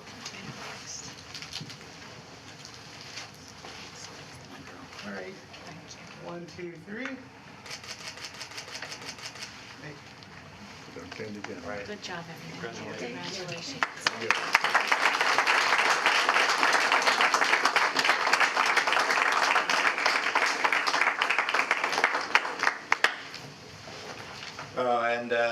I think with that, I'd also like to thank American Express for their partnering with us to sponsor the commemoration of our 40th anniversary. And with that, Chair, that concludes my remarks. I appreciate it. I appreciate it, Kevin. You know, but you can get philosophical, I guess, about the 40th anniversary of New Jersey Transit and the struggles we've certainly faced in the last 17 or 18 months since becoming part of the New Jersey Transit family. But I would offer to you that I keep a mug on my desk that says, not every day is good, but there is good in every day. And I think the good that comes from this agency is that through some of the trials, the staff here has continually worked hard to continue to push that ball forward, right? We're getting to football season, so I'm going to go to my football analogies, right? We try to get 10 yards every day. And it's not easy. It's not easy because we have lots of armchair quarterbacks who are constantly evaluating us. And that's okay, that's the way it's supposed to be. We expect that, we would want nothing less. But I would like to congratulate not just our long-term employees, all of our employees who every day have worked to make this 40 years very special. We've had far more successful years than not. We are working hard to make sure that we get back to that place, and I think that it is on our horizon. I would like to acknowledge although she's standing behind the wall and doesn't realize I see her. Flora Castillo is here today, one of our longest serving commissioners. Her service to this organization has been unparalleled, and I think that it's important that we acknowledge that. But there's also someone else missing today. I want to mention that she wanted to be here. She has been an integral part of the fabric of New Jersey Transit from the beginning, and that is Suzanne Mack. She is the chair of the North Jersey Passenger Advisory Council, and she has been on the advisory council since the first day. And every year has worked tirelessly to support transit and make it better for the customers in the state. While so much has changed over the 40 years since 1979, Suzanne's commitment and leadership has not wavered. And I wish she could be here today to be celebrating with us, but she had family commitments. I appreciate her insight and her perspective, and I know that that has been true of every chair that has come before me. We will tell Suzanne this in person when she's back at our next meeting, but it would not be right for us not today to at least mention her, think about her as she's off with her family doing important work as well. Family's the key, right? Whether it's a toll road or a DOT or a transit, we become a family. And that doesn't mean we always get along, but it means at the end of the day, we always do what's right together. And I think that's the key to any of the agencies that I serve with, and certainly no less this one. So today is a happy day for us. We continue to work to be better every day, and that won't matter if it's our 40th or 41st or our 50th. We're going to keep doing everything we can every day to be a better transit agency to the benefit of all of our riders, bus, rail, light rail, Access Link, everything that we offer. So with that, Kevin, I would just congratulate you and your staff one more time for the extraordinary work that they do every day.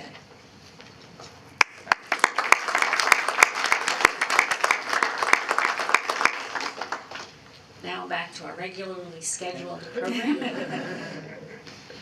Are there, Joyce, any comments from the public today? Yes, we have 12 speakers, and we also have 4 speakers on behalf of Russell Brady. Speakers, in order to give everyone an opportunity to be heard, comments will be limited to 5 minutes. If there are several people speaking on the same topic, the first 2 speakers, or the last 2 speakers, will have 5 minutes to provide comments, and all other speakers will have 2 minutes to provide comments. So the first speaker is Brendan Cahill, but I understand that Randy Glucksman and Orrin Getz want to join him at the podium, so please come up.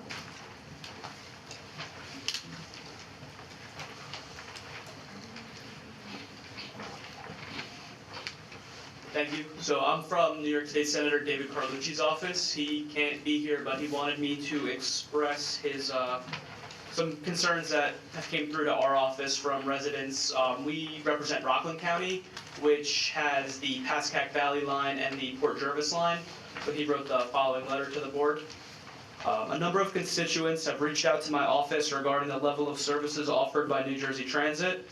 Specifically, there is ongoing frustration among Rockland commuters over frequently delayed and canceled trains on both the Pascack Valley and Port Jervis lines. According to New Jersey Transit statistics from July 2018 to July 15, 2019, there have been over 330 reported trains that have been delayed by 10 minutes or more on the Pascack Valley line, and in that same time period, the line has had over 130 reported cancellations. Additionally, there were over 600 reported delays and 100 reported cancellations on the Port Jervis line. According to the Journal News, on the West of Hudson lines in 2018, 260 trains were canceled, which was a 90% increase from 2017. And as I'm sure you know, furthermore, Rockland stations still lack adequate express trains, which creates another detriment for its riders. The lack of adequate train service has led frustrated commuters to contact my office. One commuter from Rockland said that recently 3 trains were canceled in a row during his commute, and when these cancellations and delays happen, it can take residents hours to get to work wherever they need to go, which is, unacceptable. Rockland commuters need and deserve the fastest and most reliable commute possible. Right now, they're not receiving this. Rockland residents are paying far more into Metro North and New Jersey Transit than they receive back in service. Respectfully, I request that New Jersey Transit work to improve train service as soon as possible. Thank you for your attention to this matter. Please don't hesitate to contact my office to discuss this further. Thank you. Good morning, I'm Randy Glucksman. I was hoping to get an opportunity to see your new board members, but apparently that hasn't happened. The most important matter that I can speak with you about today is positive train control, or PTC. This has been a really hot topic at the MTA, and early this month, due to some serious manufacturing problems which have been openly discussed at several Long Island Railroad and Metro North committee meetings, as well as at full board meetings, a number of my fellow board members, along with Metro North senior staff, including their presidents, and PTC staff, traveled to Pittsburgh to meet with the executives of Bombardier and Siemens, firms that are supplying the PTC equipment to our two railroads. Action item number 19-42 deals with PTC, but didn't include any dollar amount. Should the taxpayers and customers know this amount? For accuracy, I asked my CFO for the MTA, who informed me the total amount we're spending is $1.036 billion, 546.6 for Metro North, 489.9 million for Long Island Railroad, and we're getting reimbursed by Condot for 63 million. For several years, the committees have been receiving monthly updates on the status of this project. Unfortunately, there's been precious little information disseminated from this agency, and the lack of transparency is frightening, because December 31st, 2020, the deadline is only 17 months away. For the record, federal law is very firm. Any railroad not in full and complete compliance is not permitted to operate trains beginning January 1st, 2022. Check the FRA website for specific details, especially about the monetary fines. Please begin advising us where New Jersey Transit stands with its PTC installation as soon as possible. I should have also started by wishing a happy anniversary 40. I apologize, but yes, I was here for many of those years as an outsider.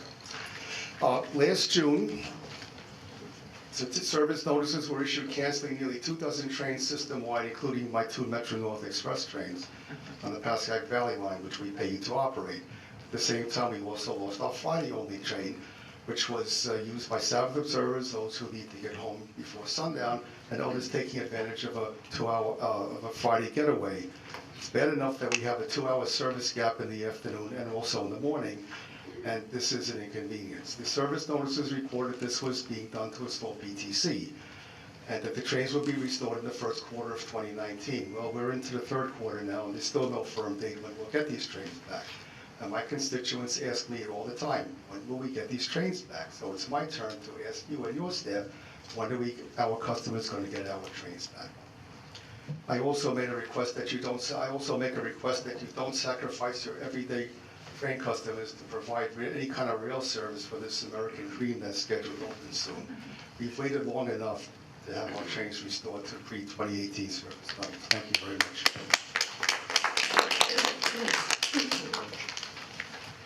Good morning, my name is Oren Gatz, and first thing is that New Jersey Transit must consider transferring the Suffern Station over to the MTA. New Jersey Transit currently owns Suffern Station that lies within New York State. Transferring the Suffern Station will save New Jersey Transit the cost of operating and maintaining this station, and also we remove New Jersey Transit from any liability for people that would get injured at the station. The MTA needs to fix Suffern Station as part of a transit-oriented development. It also needs to make it handicapped accessible, because paratransit vehicles from Rockland County cannot cross the state line and use Ramsey Route 17. New Jersey Transit also should be revisiting the Memorandum of Understanding that eliminated the construction of the Gulf siding in Oriel and the Vale siding on the Pascack Valley line in Park Ridge. By not building these two passing sidings, there's a 14-mile section of the Pascack Valley line that includes 10 station stops. This prevents us from having two-way peak hour service on the Pascack Valley line. The fears that caused the 9 communities from Montvale to River Edge along the Pascack Valley line have all disappeared. It would be a good idea to go back to these communities and see if we can remove that Memorandum of Understanding and build these two missing sidings. We still have no information about, like Randy said, of a second Metro North Express train being restored. And this not only causes problems for Rockland County commuters, but also involves New Jersey Transit Bergen County commuters, because by the time the trains get down to the lower end of the Pascack Valley line, they're very crowded, and sometimes the trains have to miss the stations down there, stranding the New Jersey Transit Bergen County commuters. And that's wrong. And even if the people can get on the trains are often so crowded that the crews can't even pass through the trains and collect the tickets or check the tickets. We still have no status on, like Randy said, of the Pascack, of the positive train control, and we need to know what's going on. We know that New Jersey Transit is going to be spending more money as a result of the board meeting today, but we need a complete comprehensive status on positive train control. Thank you. Thank you. The next speaker is Samuel Richter.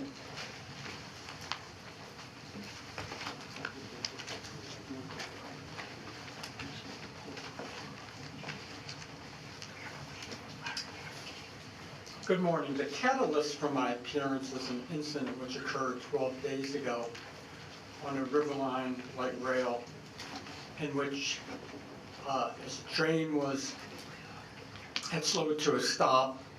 At one of its stops, a rider had his backpack stolen as he gave chase unsuccessfully. He went into a residential area, hopped a fence, cut his knee, but fortunately found his backpack with not much stolen. Transit police and municipal police responded quickly, although the perpetrator has not been caught yet, I understand. Now, we're never going to eliminate completely crime on light rail or in transit generally. We can't eliminate it in society even. But we can reduce it.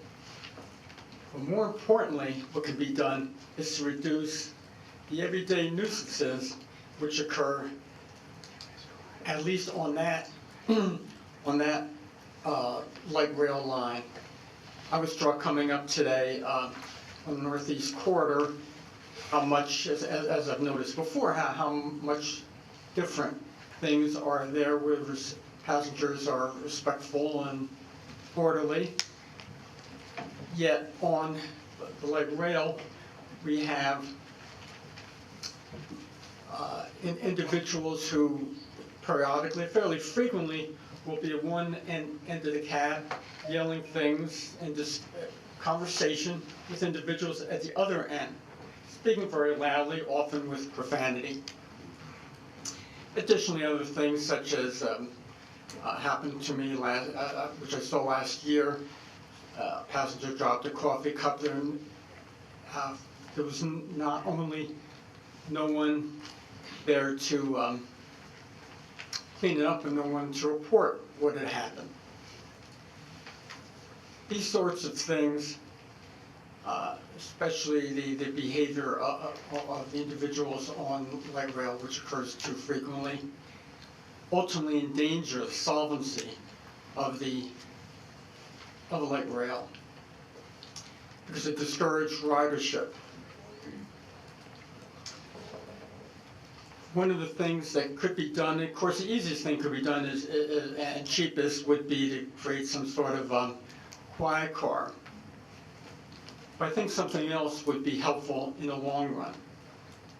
It'd be more expensive than having a quiet car, but less expensive than having law enforcement personnel on a train, and that is to have an employee of New Jersey Transit there. It would discourage some of the obnoxious behavior in the train, which discourages ridership. Additionally, the individual could, as on the Northeast Corridor and heavy rail generally, collect fares.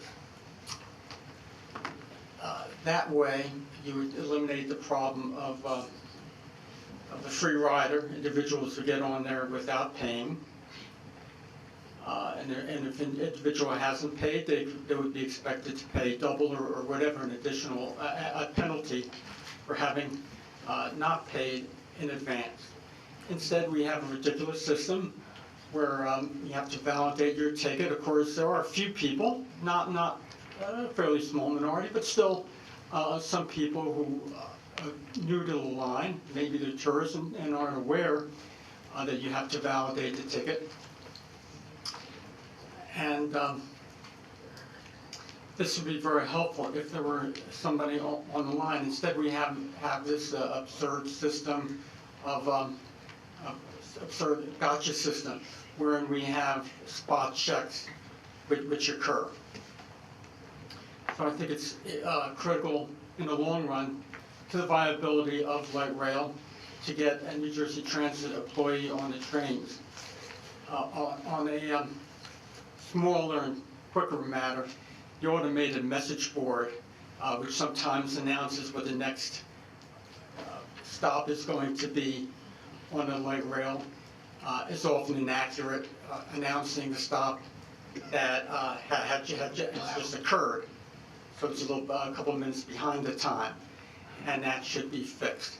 And I would encourage you all to look at the long term and to see how this changing this system would improve and increase ridership. Thank you. Thank you. Thank you. The next speaker is Steve Thorpe.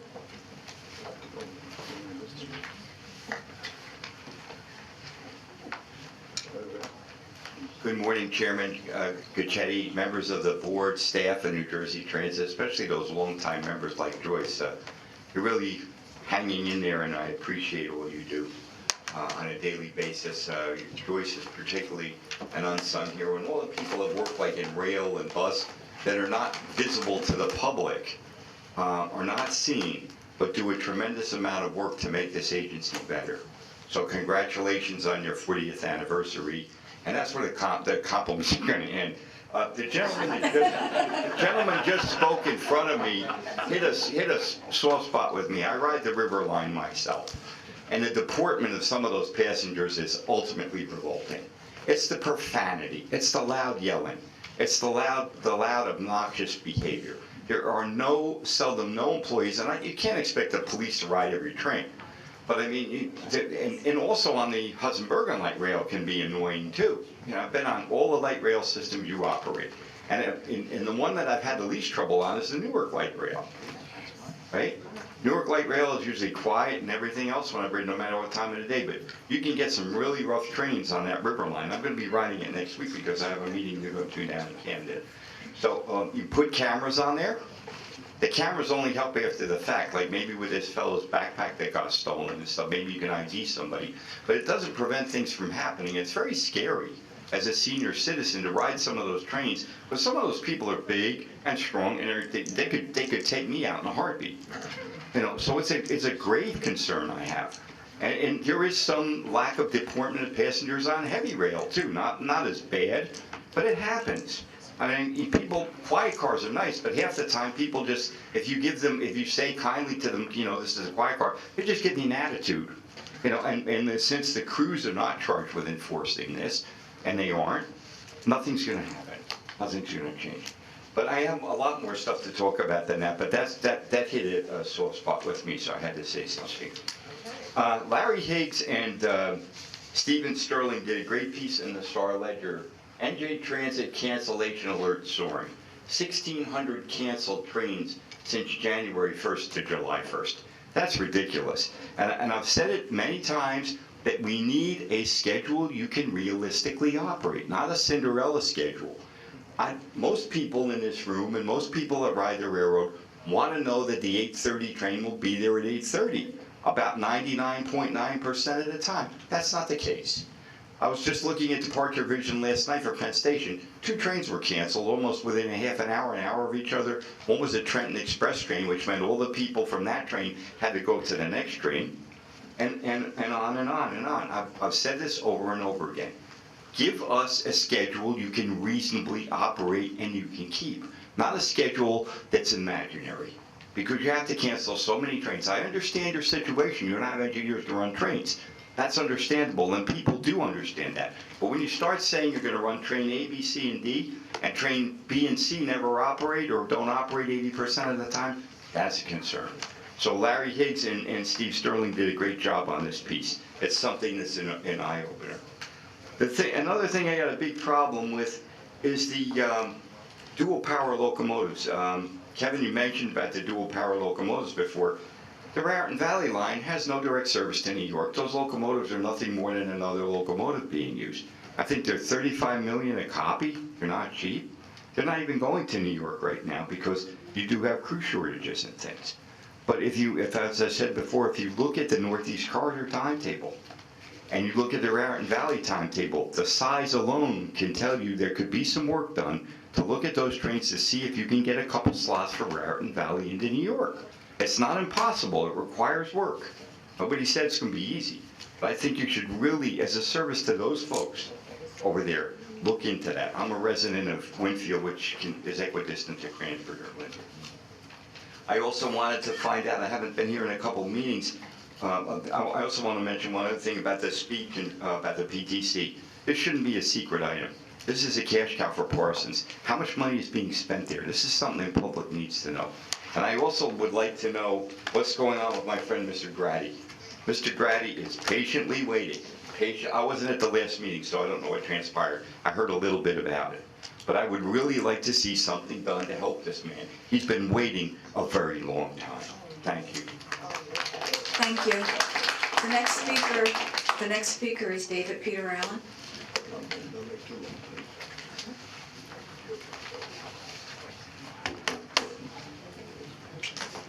Good morning. Regarding Randy's characterization, I'm still an outsider. Although I'm chair of the Lackawanna Coalition, today I speak personally. 40 years ago today, a momentous event took place in the annals of transit history. The Transportation Act of 1979 was passed and signed by Governor Brendan Byrne. It heralded the start of much-needed reform for our mobility, and I am honored to have known the founders of New Jersey Transit, who did so much to improve the mobility that we had at that critical time. I was going to law school then and commuting on the Morrison-Essex line. Our transit was terrible. It was so unreliable that we never knew whether or not our train would actually come. There was a chronic shortage of equipment. Bureaucrats ran the trains through the commuter operating agency at NJDOT, and they worked in concert with the managers of Conrail, but they could do very little, even if they cared about the riders.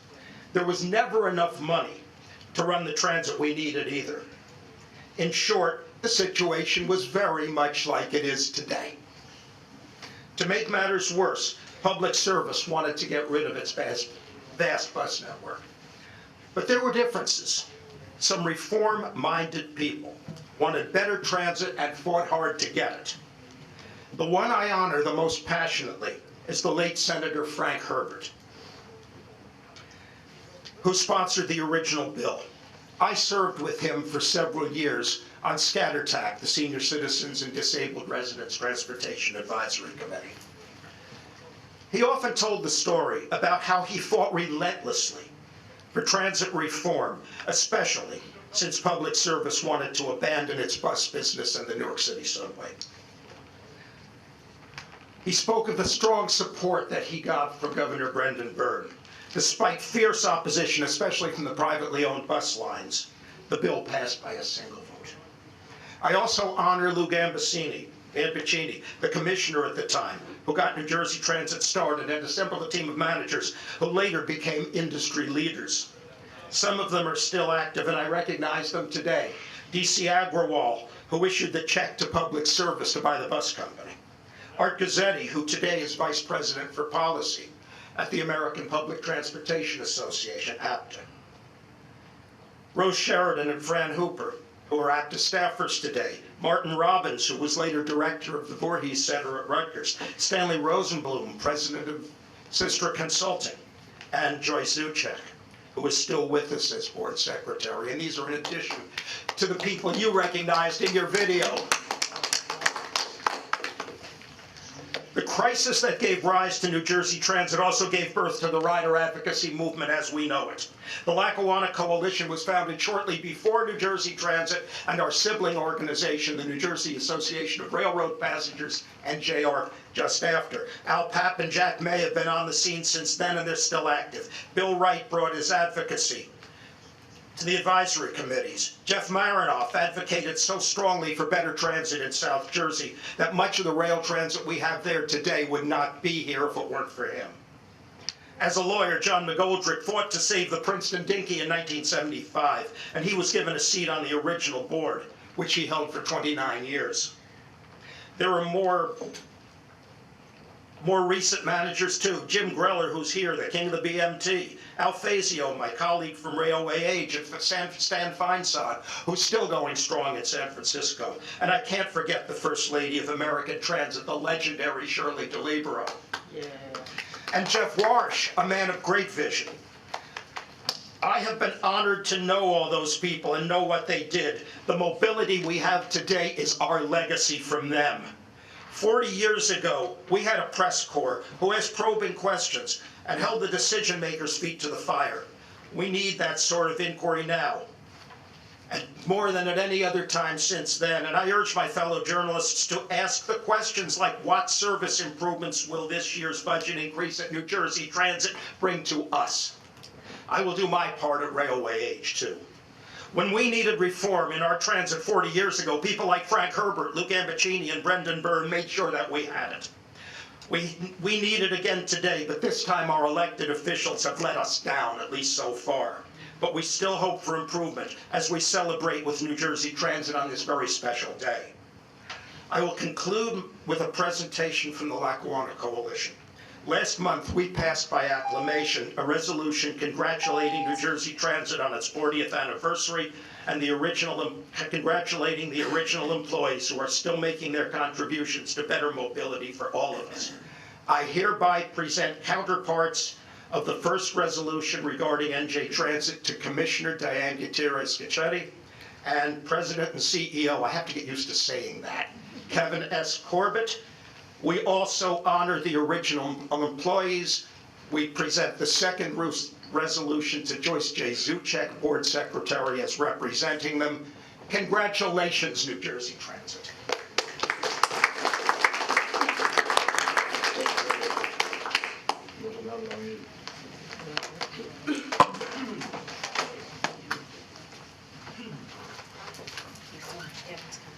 Great. Congratulations, Commissioner. Thank David. You can take David. Come on. Come on, get up here. I'm supposed to be giving these things out. I've been deserved. No, that's you okay. deserve to Today's- get one for a change. Today's our anniversary. Yeah. Thank you. Hey, David, look at me. 1, 2, 3.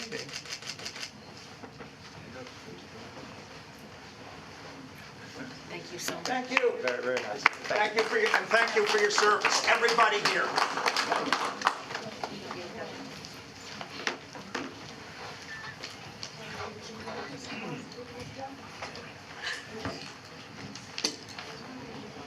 Okay, the next speaker is Paula Rogovin.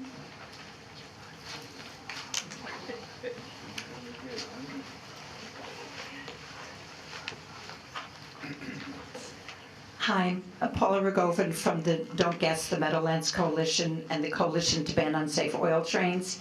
Governor Murphy pledged to move New Jersey to 100% renewable energy sources. I'd like to speak to you about the proposed New Jersey Transit power plant, frac gas power plant that's proposed. Wondering if any of you on the board or in the audience have asthma, COPD, or any kind of lung problems? Anybody? Anyone in your family have asthma or any kind of lung problems? Those of you who do have asthma or lung problems probably noticed that there were recently several ozone alerts, smog alerts. The American Lung Association rated Bergen and Hudson counties F for ozone. And we have already one power plant, the PSE&G power plant, and now a proposal by private firm to have a power plant in the Meadowlands in North Bergen, and now this one proposed to be in Kearney. Approving a power plant, frack gas power plant, with all the deadly emissions would be equivalent to being accessory to murder. Yes, putting a frack gas power plant with the greenhouse gases, with ozone emissions, would be showing total disregard to the health of your own family and other residents of northern New Jersey. We're in a climate emergency. It's not time to build even one fossil fuel powered infrastructure project in New Jersey. The New Jersey Transit Power Plant would operate for 30 to 40 years, locking in a future of pollution.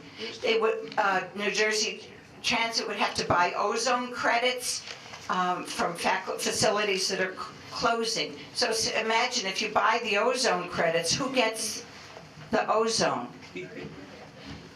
We get the ozone in our lungs. You can buy all the credits you want, but that's theoretical. We get the pollution in our lungs. Another frightening thing about the proposed New Jersey Transit Power Plant in the Meadowlands is that the CSX trains, which go through a lot of our communities in Bergen and Hudson, they carry back in crude oil.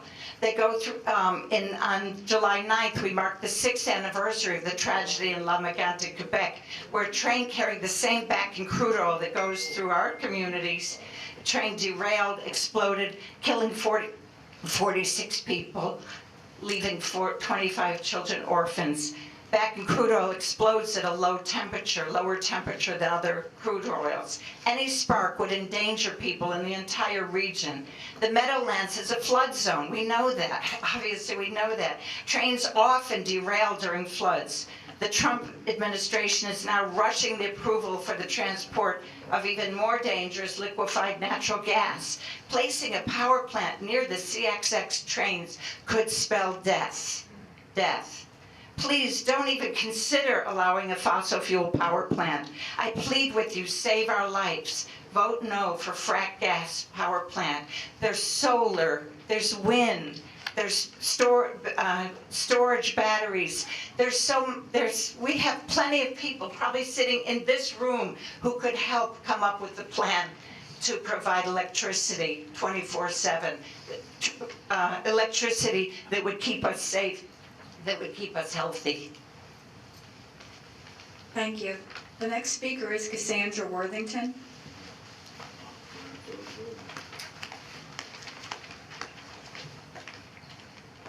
Thank you for the opportunity to speak, and thank you in advance for your active listening.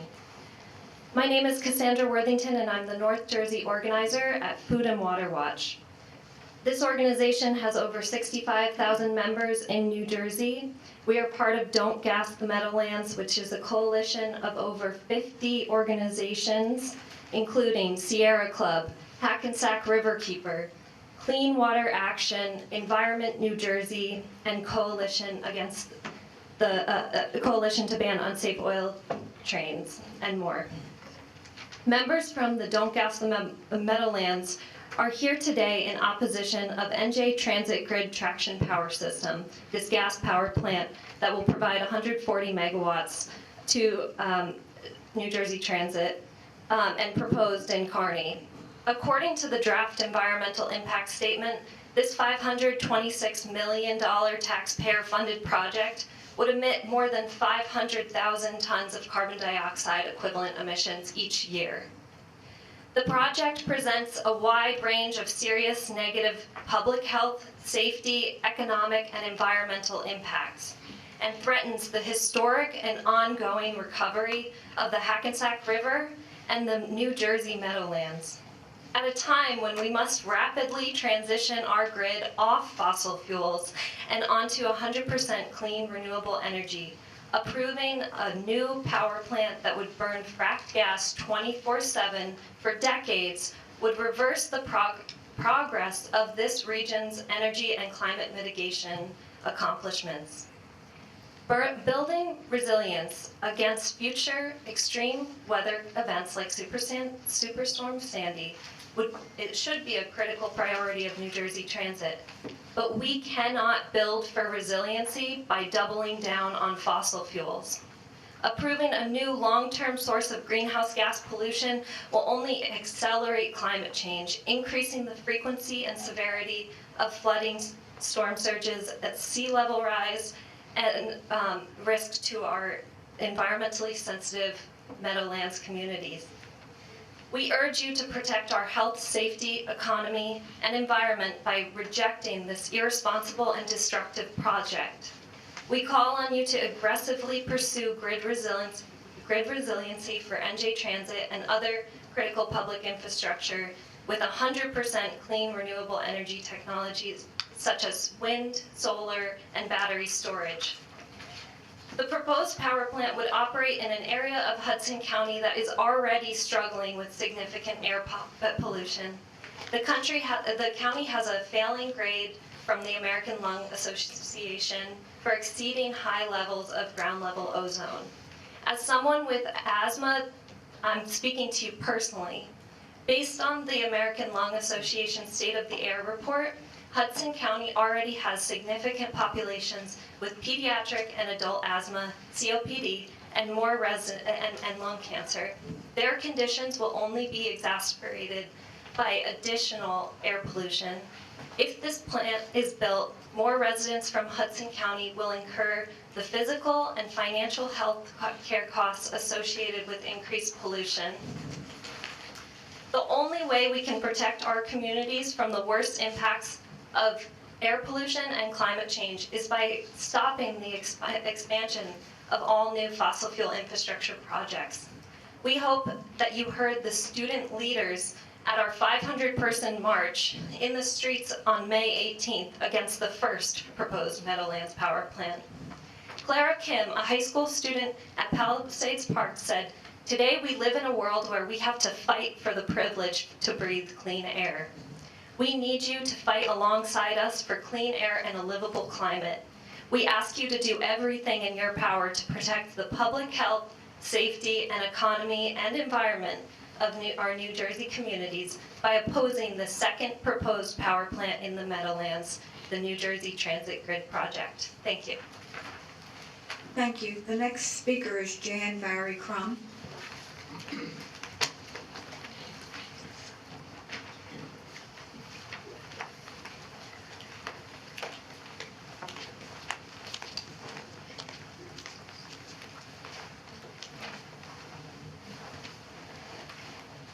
Good morning. I use Jan Berry as my professional name. I'm a former reporter for the former Bergen Record. Times are really changing, every which way. I don't have a prepared statement because last night I was on a delayed flight from Chicago that had to fly down to South Carolina to avoid a storm coming up from New Orleans named Hurricane Barry. I had nothing to do with it. What I want to talk to you very briefly about is what I have been learning and researching what can be done to go to 100% renewable energy. I'm a member of the Northern New Jersey chapter of the Sierra Club. As you may know, the Sierra Club nationally has been assisting cities and states to put together plans that go to 100% renewable energy. Apple has already done it. As of a year ago, that corporation has shifted everything that they do in this country and internationally to get in their power sources from 100% renewable energy. It is there. I'm simply asking you, as one of the additional agencies in the state of New Jersey, to start pulling that information together and start putting it into place. And I'd be very happy to assist in any kind of way that I can in providing specific information. Thank you. Thank you. The next speaker is James Greller.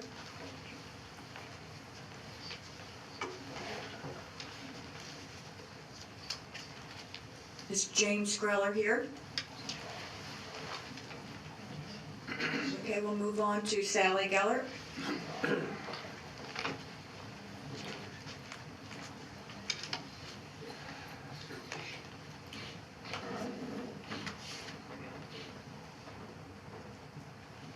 First, of course, Sally Gellert from the Lackawanna Coalition Communications Director. And first, of course, congratulations on 40 years. There have been many ups and downs along the way, and we're hoping that we're starting on a path back to the professionalism that marked the early days of New Jersey Transit. Toward that end, we noticed that the new homepage, which started with the alerts buried, was quickly improved with alerts front and center when one arrives on the page. Thanks for that improvement. I hope that the maps and tools menus will be quickly repaired so that those of us on computers, not tablets or phones, will be able to use them. Everything comes down way too far to reach.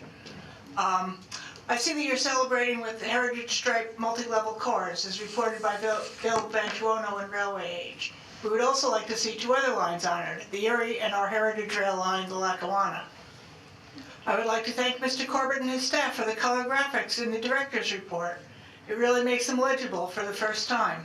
I'm hoping that Ms. Gutierrez-Sachetti's veiled promise of a reasonable offer to Mr. G has indeed come to fruition. That would be an excellent way to mark this landmark anniversary. We have been seeing coverage of the latest planned opening of the large mall in Secaucus, now known as American Dream, in October, and speculations as to potential transportation options. We wonder about resources for new lines, including engineers, conductors, and bus drivers, given the ongoing cancellations and annulments, and we hope that our constituents' travel will not be disrupted by a diversion of equipment or employees.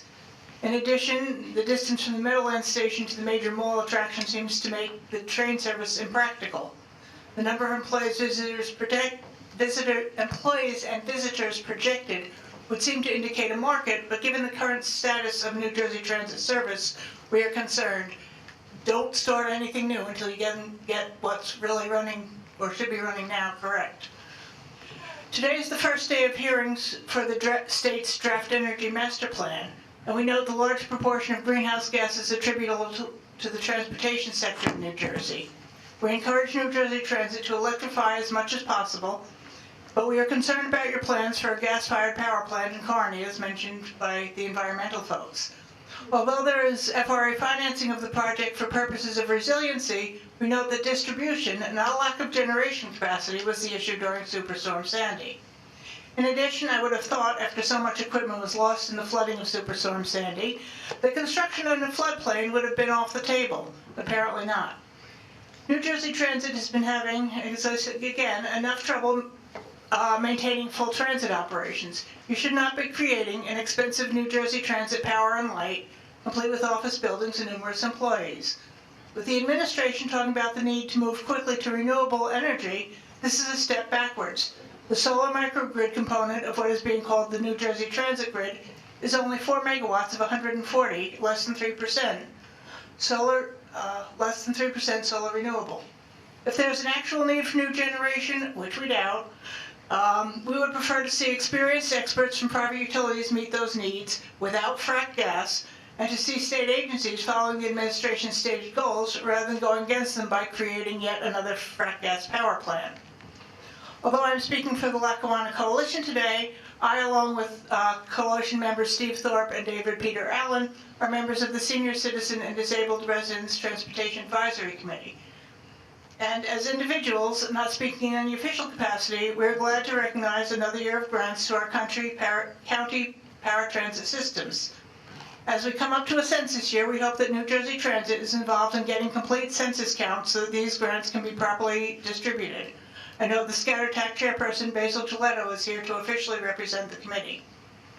On a personal note, I have a long-standing concern about lack of bus service in Paramus on Sundays.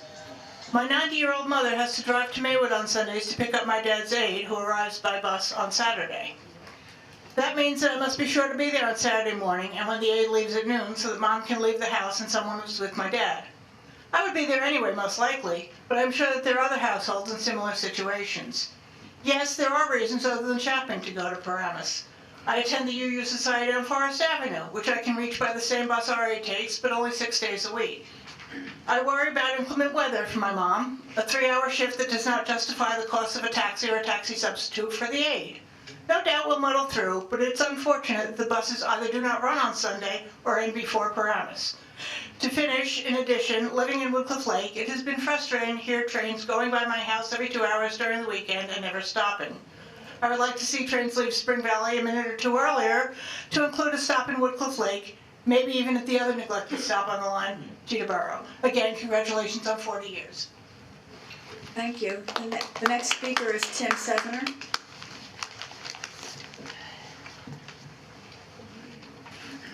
Hello, I'm Tim Sevener from the Transit Village of Mount Tabor. Congratulations on the 40 years. So now we have to think about the next 20 years. 2050 climate goals. I got here by electric transportation. A lot of people are talking about electric transportation. We already have it. It's the trains and the light rail. And we need that to be renewably powered. Atlantic City Wind is a perfect coupling to power an electrified Atlantic City rail line. We need to electrify the Boonton line from Montclair State to Denville.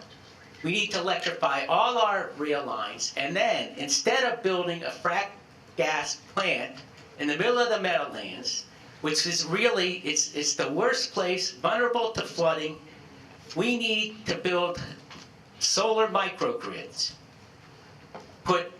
Use the rail yards, use rail stations, use transit-oriented development with solar panels on the top. Then you put energy storage. You can put 1 megawatt of energy storage using Tesla Powerwall lithium-ion batteries, which is the standard now, in a container. Those could easily fit into places. This is the way you get a real microgrid. The Dutch already have, I've told you this before, 100% renewable electric rail. That needs to be our goal. Wasting $400 million of federal money on a new natural gas plant is a total mistake. It's going to be a stranded asset. Instead, we should ask our representatives, our congressional delegation, who are very much in favor of this, I think all of them, to say, look, get the FTA, we need this money to be a jump start for us to be like the Dutch, totally renewable electric rail. That is our goal. It can be done. I just got, 2 weeks ago, my house, I've had solar for 7 years, and I actually pay 0 electric bills, or I even make money on my solar credits, which New Jersey Transit could be doing the same. I wonder what your electric bills are. I'm sure they're major. I just finally got a battery backup. It's about this big, 1 foot high. That's it. 6 marine batteries. And that will back up my house. I should never lose power again. I can run off-grid if I have to for like 48 hours. This needs to be the solution, what we're looking for New Jersey Transit grid resilience. We need it. We need grid resilience, absolutely. The thing we should be running in a disaster is not our cars. We need to run the rail. Rail is probably the safest and it's the most energy efficient. I gave you all before the report of the International Energy Agency, which documents how much rail is the most energy efficient, ecological form of transportation. It is key to our climate change goals, green transit. And the best way is electric rail, is way better than any other form of transportation. It will take years to get electric cars. Meanwhile, we have electric right now. So that's my basic point is let's look at this, talk to the Sierra Club, talk to other solar engineers, work with our representatives to change this project of federal money, which would give us a jump start instead to make solar microgrids. The advantage also of microgrids is you don't have a single point of failure. Again, Green Mountain Energy is already doing this in Vermont. They actually have a business of they connect up communities and localities with solar energy or wind energy, and then they have all stored, energy storage along with it. And then they use that to back up their grid, so they don't have to pay a lot of money for these off-peak gas plants that are, it's $400 million. And you're gonna have to buy the gas forever to run it. The wind, the solar is here. It's free. I pay nothing. Let's do the same. Thank you. Thank you. The next speaker is Joseph Clift.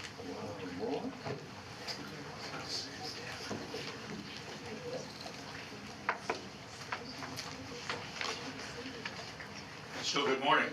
That's good news. Let me make some comments on the Central Power Plant.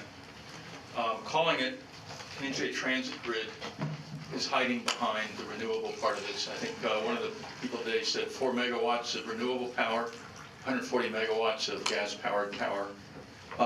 My beef with this is that you are spending precious transit dollars on a power plant. Nobody builds a power plant for themselves unless they get subsidized. In this case, you could call it 100% subsidy because 3/4 comes from the feds and 1/4 comes from the TTF. If you need power, purchase it, don't build it. And I associate myself with all the comments. I would like to know if it's possible to submit a digital copy of the record today to the DEIS folks. The power plant, the comments are due Friday evening. If anybody's commenting today, get it on the record. But I'm wondering if New Jersey Transit could submit a copy today of all the people's remarks. That would be great.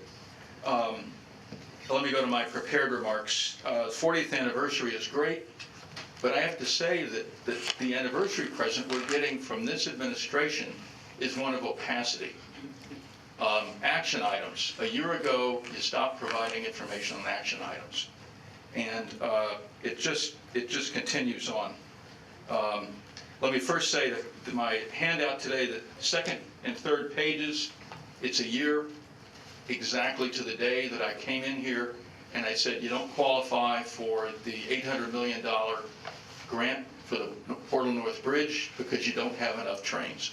But I don't see anything happening with that. I don't see any reaction to that. Everyone's still going to build a high-level bridge that you can't afford to build because you can't get the money. So I ask you, I plead with you, look for an alternative that does not require money you don't have.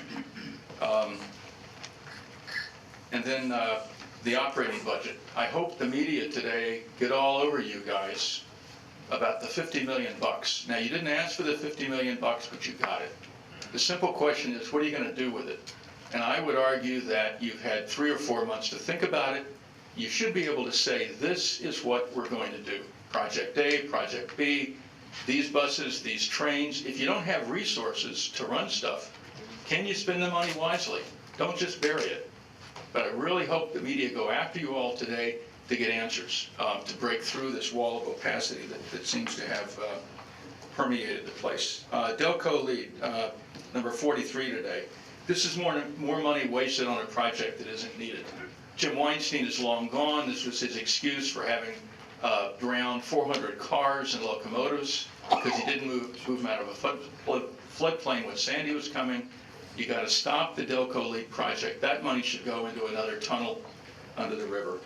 PTC, everybody else, other people have spoken on it. But once again, in private, you are giving more money to Parsons Transportation Group. There needs to be some transparency, and all we're seeing is opacity.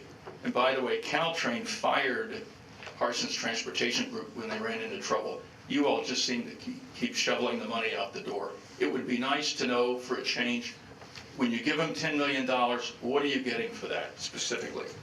The capital budget. This is a new high on opacity.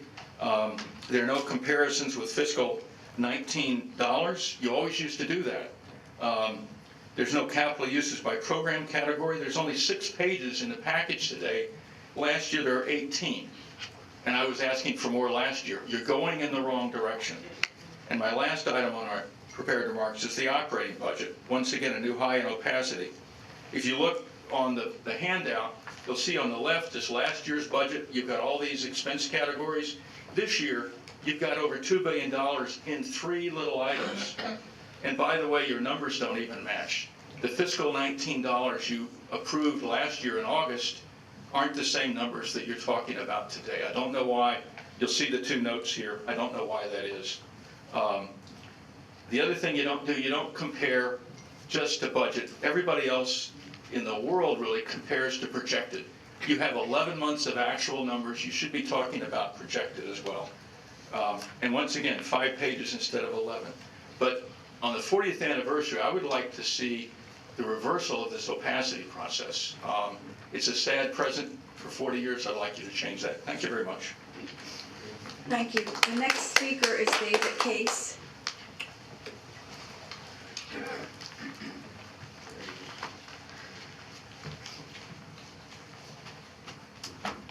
Good afternoon, Madam Chairman and members of the board. Thanks for this occasion. Thanks for the opportunity to address you. I represent the Hudson Group of the Sierra Club. I'm the chair of the Hudson Group of the Sierra Club. I also represent the Hudson Climate Coalition, which consists of Sierra Club, Food and Water Watch, Sustainable JC, Climate Movement, Hoboken, and the young people, the inspiring young people of the Sunrise Movement. Together, we represent over 1,000 people in Hudson County and tens of thousands of people statewide. I don't say that to glorify myself, but just to let you know that there really is a groundswell behind this, and there's going to be a lot of opposition to this gas-fired plant. We salute your desire to create the resiliency. Obviously, it's needed. We need mass transit to succeed if we're going to have a livable, sustainable future for the people of New Jersey. But we are strongly opposed to the building of this hydrofract power plant. I think people have already spoken quite convincingly to the amount of carbon it's going to generate, the fact that it really is an oxymoron, the idea that you're going to build this fossil fuel plant to create resiliency because you're going to be creating so much carbon that it's exacerbating the very climate crisis against which you're trying to create resiliency. It's an oxymoron. It's working at cross purposes. I'm also, I'll switch a little bit since other people have really addressed this. And I'll just say also that I submitted with my comments, I did a very brief, nice article on ion lithium batteries and the storage and the cost of it. Great quick synopsis on there of Department of Energy figures on the cost of photovoltaics and the battery backup. It's quick, it's really convincing. I think it'll show you that it's going to be much cheaper to do this than to spend a bunch of money on a fossil fuel project. So that said, I'll switch and I'll say I'm also a resident of Jersey City Heights. We just got rid of this coal-fired power plant. Even so, there's nights when as a resident of the Heights, or if you're in the Journal Square area or in North Bergen, you have to close your window at night just to protect yourself from the toxicity and the acrid fumes that come from the Essex incinerator. So on top of this Essex incinerator now, we're going to add this Liberty generating plant, and now we're talking about adding a plant in Kearney, another gas-fired power plant in Kearney. Again, as it is, we have to close our windows at night sometimes, just to be able to breathe, just so you're not gagging at night. How can we add more fossil fuel, toxic emitting facilities? It just doesn't make sense. It's unnecessary.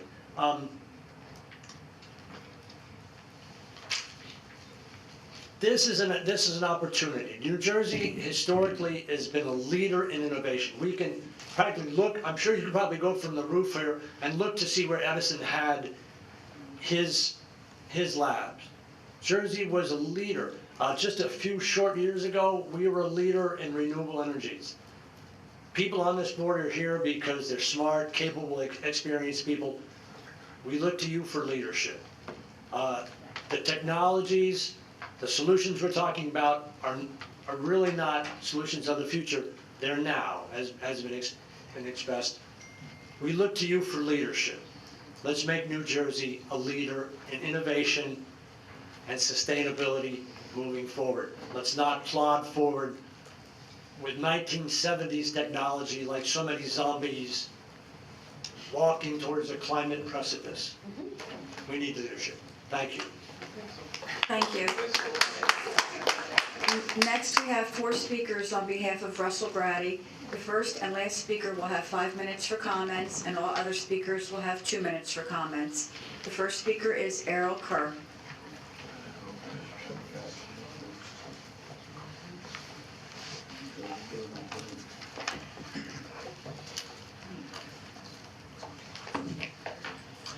Good morning, Madam Chair. Good morning to the board. I also want to congratulate the New Jersey Transit and 40 years of service to the commuting public of New Jersey. I'm sure that within those 40 years, New Jersey Transit have done many good things, and you have improved the lives of many. We also believe that in those 40 years, New Jersey Transit have done a few things that were not as good. And one of the things that you have not done well is the reason why we are here today. And that is the injustice that was done to Mr. Russell Grady. We were led to believe, and when we were here last time, I had a feeling of excitement that at least something was being done to settle this matter. But underneath my excitement, there was a feeling of ambivalence, knowing very well that there was nothing signed and no statement was made to Mr. Grady concerning what he placed on the table in terms of what would have made him whole.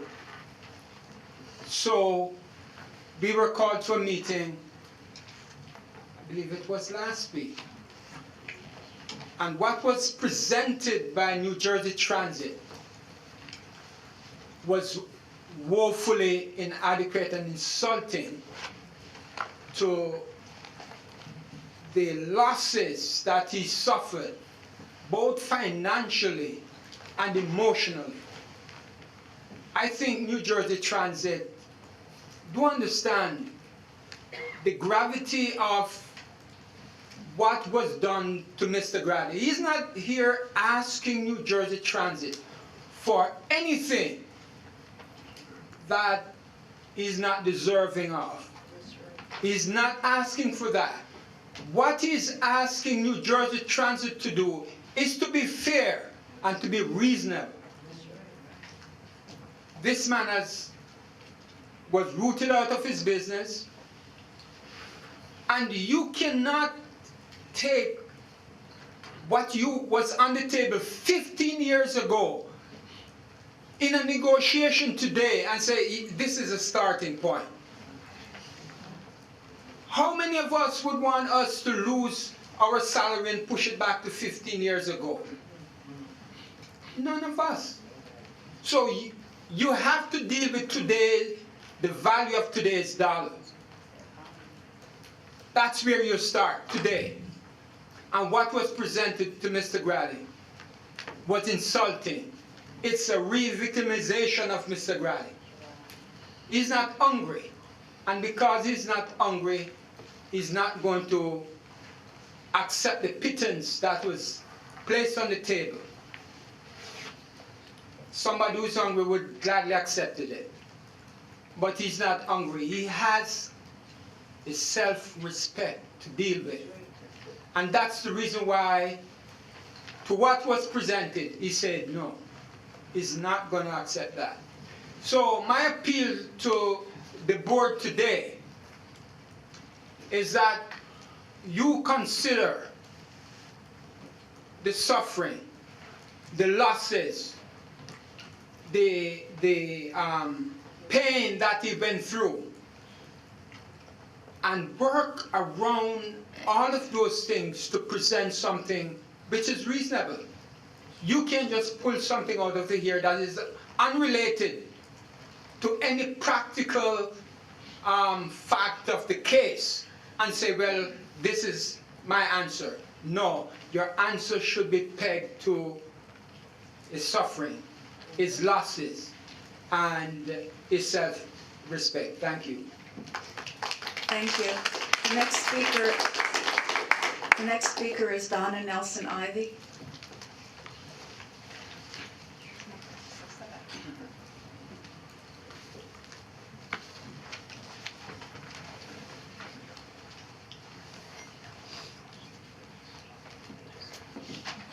Good morning, almost afternoon. My name is Donna Nelson Ivy, and I am actually surprised I'm here today because I didn't think we were going to be here. I thought negotiations were going to be concluded by now and we would be done and Mr. Grady would be happy, as would you all be, because you wouldn't have to see these orange shirts anymore. However, it's not the case. The one thing I do want to do, two things actually, is say congratulations for 40 years to NJ Transit. I am really pleased about that and glad to be here. And I also want to congratulate people that made it happen, because you guys worked those 40 years based on what I heard. So you all, congratulations 2 times. Okay? All right. So everything that Earl said just before me, I just looked at him. I said, you said everything that I wanted to say. So I don't really have to say anything, except for I do want to put emphasis on it. We need to finish this deal. We need to make Mr. Grady whole. And I know that that's not a reality because that's 15 years ago, and I know you're not going to give him like $5 million because that probably would make him whole based on economics and the value. At any rate, it's time to put a closure to this. It really is. And I will be really excited to see this happen on behalf of Mr. G. Again, the man has a big heart. He takes care of Patterson. His restaurants are absolutely marvelous. I'm saddened that he had to go through this years ago, but we are here to help him have a successful ending to this story. I appreciate you all, I really do, and I hope you have a great summer. But I really, really, really would like you all to think, if this was your mother, your father, your sister, your brother, where would you want to be in all of this? God bless. Thank you. The next speaker is Winifred Harrison.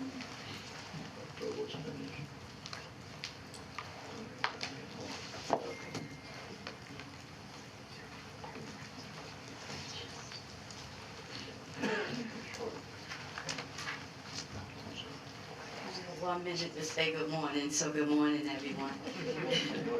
And congratulations to those that received awards for their years, and Miss Daisy for 50 years. Congratulations, that's older than I am. So I just want to speak on Mr. Grady, a wonderful man, and I just believe in all this will be resolved because we believe in by faith and by God that a resolution is being done. So not only you could stop seeing our orange shirts, but maybe we could come down here in support of the issues as well. And we also like to say, I also like to say, I'm looking at all this budget money, like 400 million, 811 million. Wow, if he could get a 0.1% of those millions, we wouldn't be here. I mean, we know it's not your fault, but your forefathers, and we look at it, it's an insult to him, and it's an insult to any businessman that had to go through something like this because of their nationality. But like I said before, I am praying, and I'm believing God that this shall be resolved. When we left the last time, an apology was made, and that touched our hearts, because we knew it was sincere. So we definitely want to thank you, Chief, to let us know that you are sincere about getting it resolved. But Mr. Grady he's a heartfelt man. And he may not say a lot of things that he want to say but we can. And we just saying, let's make this happen. So when we do come down here again, we could be saying thank you. And maybe we might wear a white shirt with Mr. G in justice. Okay? So thank you very much. Thank you. The last speaker is Russell Grady.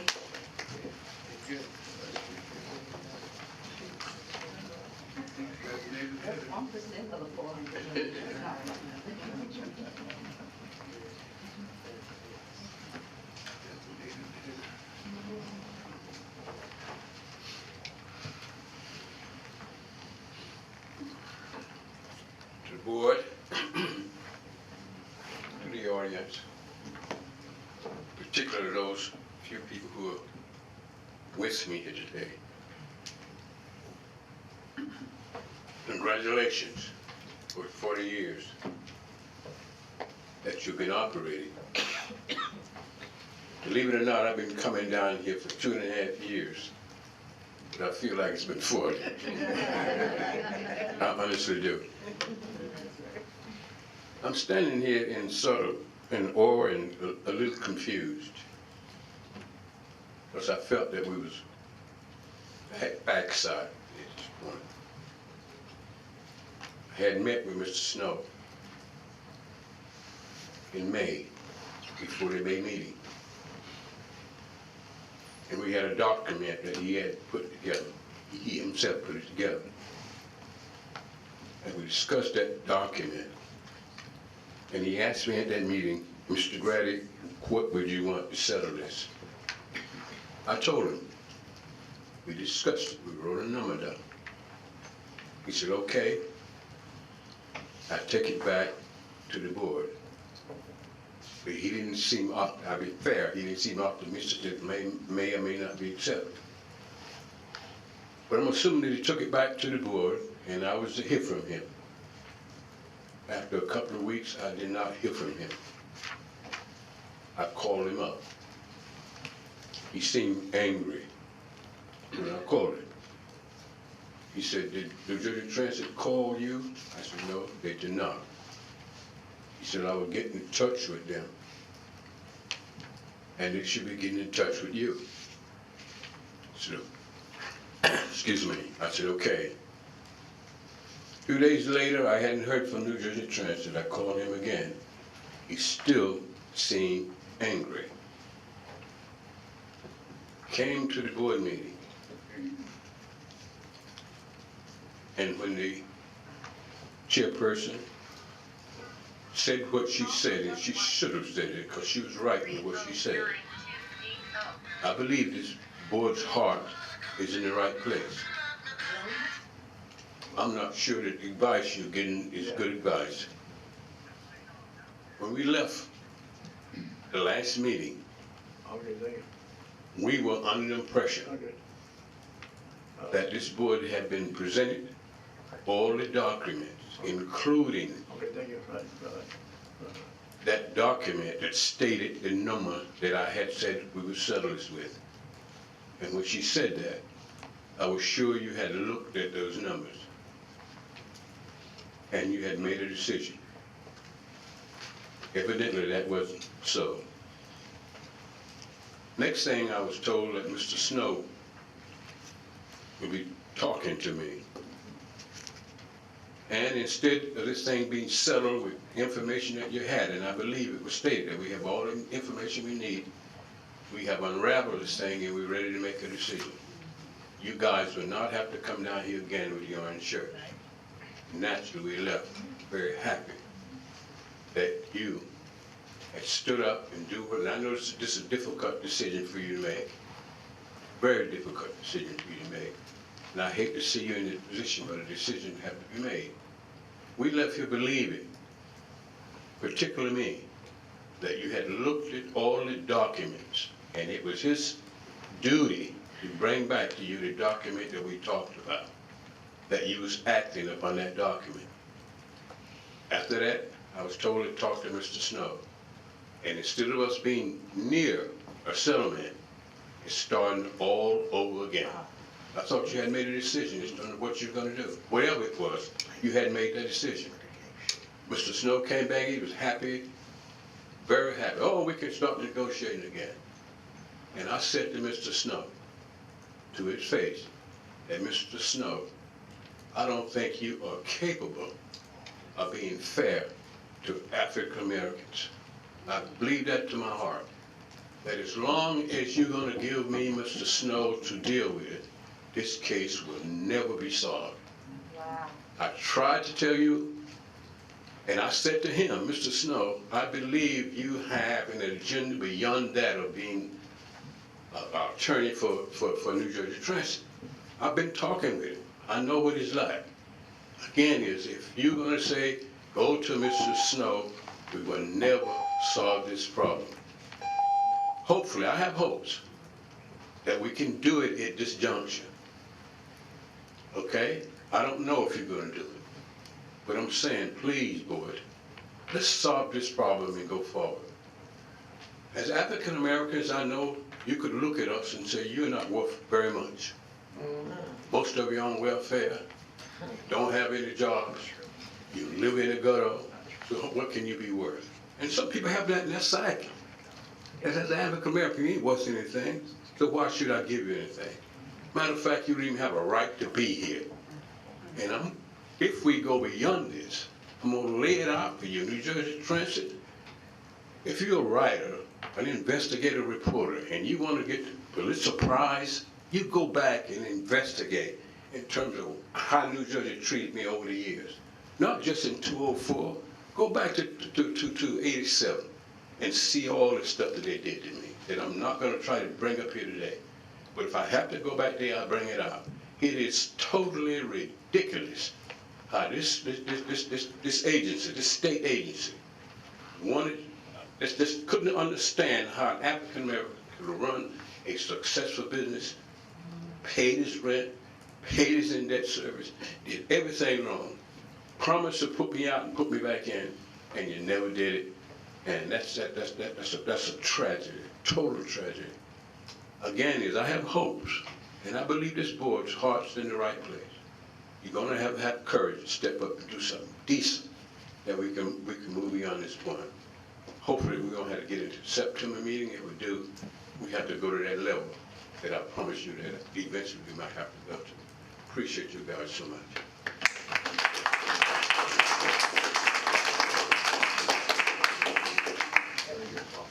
Thank you, Mr. Grady. We've sat up here as a board and listened to a lot today. I think the most important thing I'm going to say right now is that I take extraordinary exception to the characterization of this board and how it would go about making a decision on your matter. It has nothing to do with gender, race, ethnicity, or any other category that would be protected by our country or by this state. So let me say first, I take great exception to that.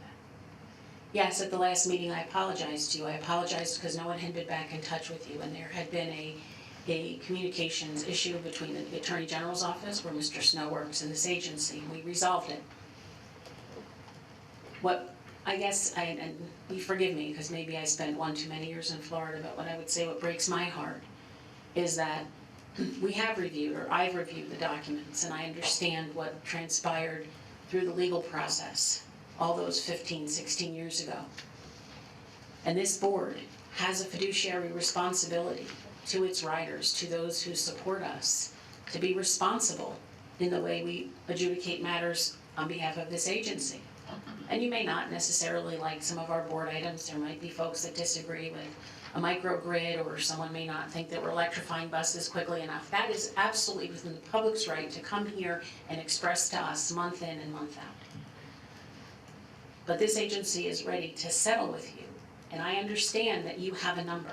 I appreciate that, but so do we, and we have limitations. And when we come to you, your number gets higher, and there's no way for me to close that gap. I appreciate, believe me, appreciate a great deal what you feel was done to you in 2004 as being beyond just that of finances. I do. But this is now a business decision for this organization. It is no longer a legal matter. It has been adjudicated by the courts, and you know that.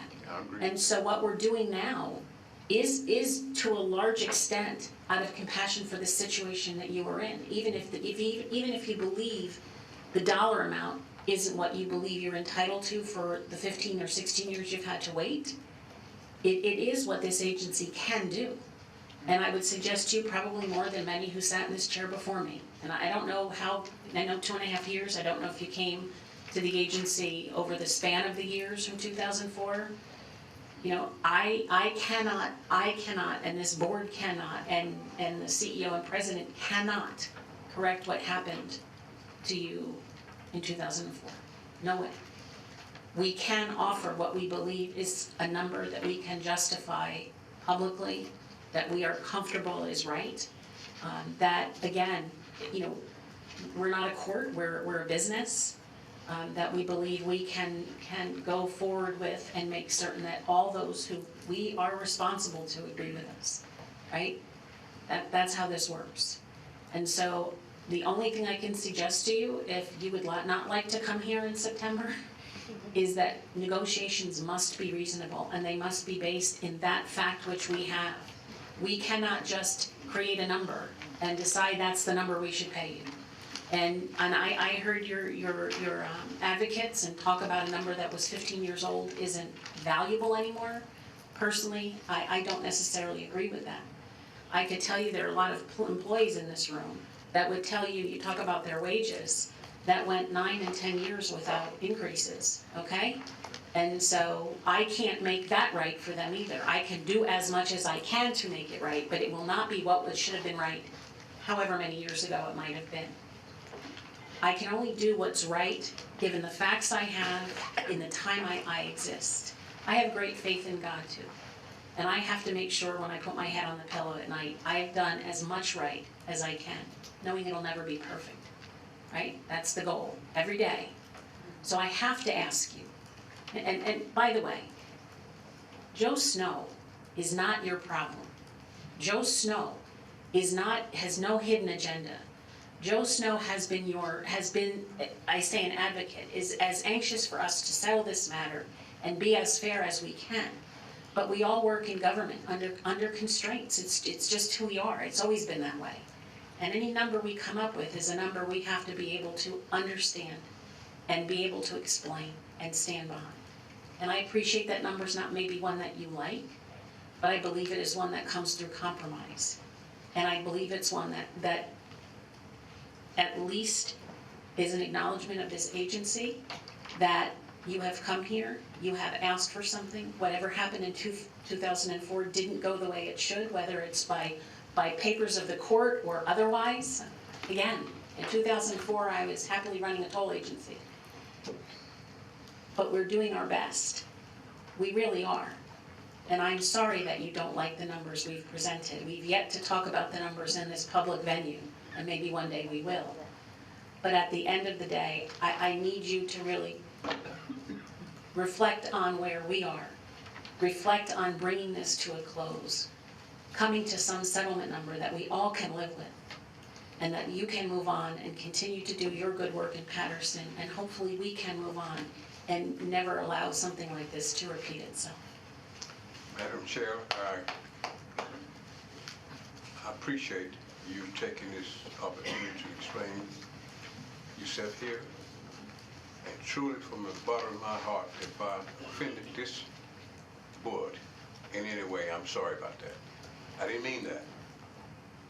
But hopefully you could recognize my frustration in this whole thing. And hopefully you could recognize the loss that I incurred. I understand that you wasn't around in 2004, and it's been a long time, but I've been fighting this thing ever since 2004. Because New Jersey Transit did destroy a family, and destroyed our future, destroyed our income. I was a well-off man. I wasn't just a person that was running a business. I told you I was worth a few $1 million. And I guess I was naive as an individual. because I believe so deeply in my heart about fairness and about justice that I would try to take on this organization and get some fairness out of it. I didn't end up getting any fairness. I spent millions of dollars trying to protect my right, my respect, and my dignity. And excuse me if I become a bit frustrated. And forgive me for putting down numbers that might seem much, much too high. But somewhere along the line, I'm hoping that you guys could justify it. Because you destroyed me. I was 73 years old when this 2004 came about. My life was over. I was prepared to go forward with whatever I had. And New Jersey Transit could have took me out at that time for very little. They chose not to. Somebody in the organization wanted to destroy me. I would back up just a bit because Mr. Snow liked to back up and mention that New Jersey Transit had given me money before. You did give me money before, but why did you give me money before? I'm gonna just name one of them, and I won't hold your time because we got all these people here, and these people has the right to be heard, and you got the right to finish your meeting. But here's the first money, Mr. Snow, that was given me. Why you had to give it to me? I had 1,200 square feet of space in the bus station. New Jersey Transit had to remove the asbestos from it. So they allowed me to move my equipment out in the floor and cover it up until they removed the asbestos and it's supposed to fix the place back up. Lo and behold, I came down one morning, New Jersey Transit had backed the truck up there, got all my equipment and hauled it away and throw it away. And they refused to fit me back up again. So I had to take my money to go back in there and fix the restaurant back up again and buy all new equipment. I had to go to court for them to reimburse me. That's why you gave me the first money.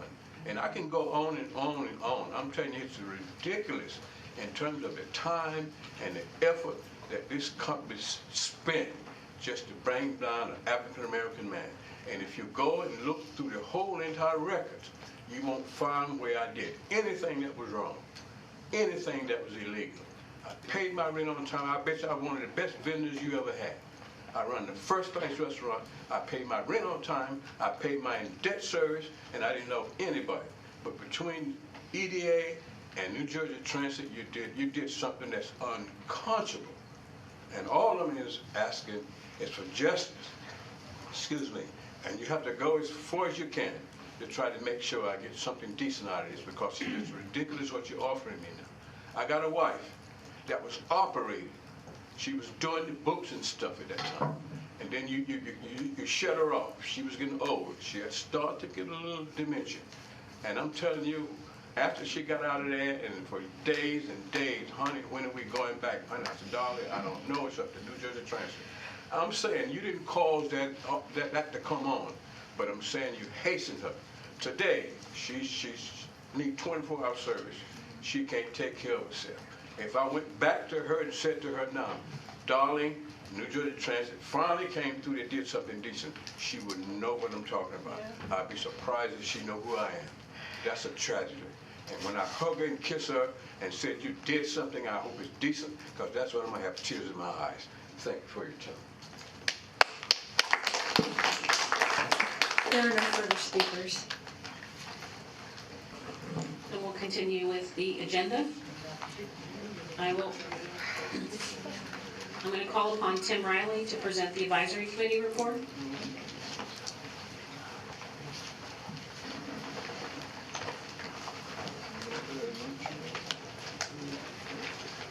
Hi, Tim O'Reilly from Hillsdale, New Jersey, member of the North Jersey Transit Advisory Committee.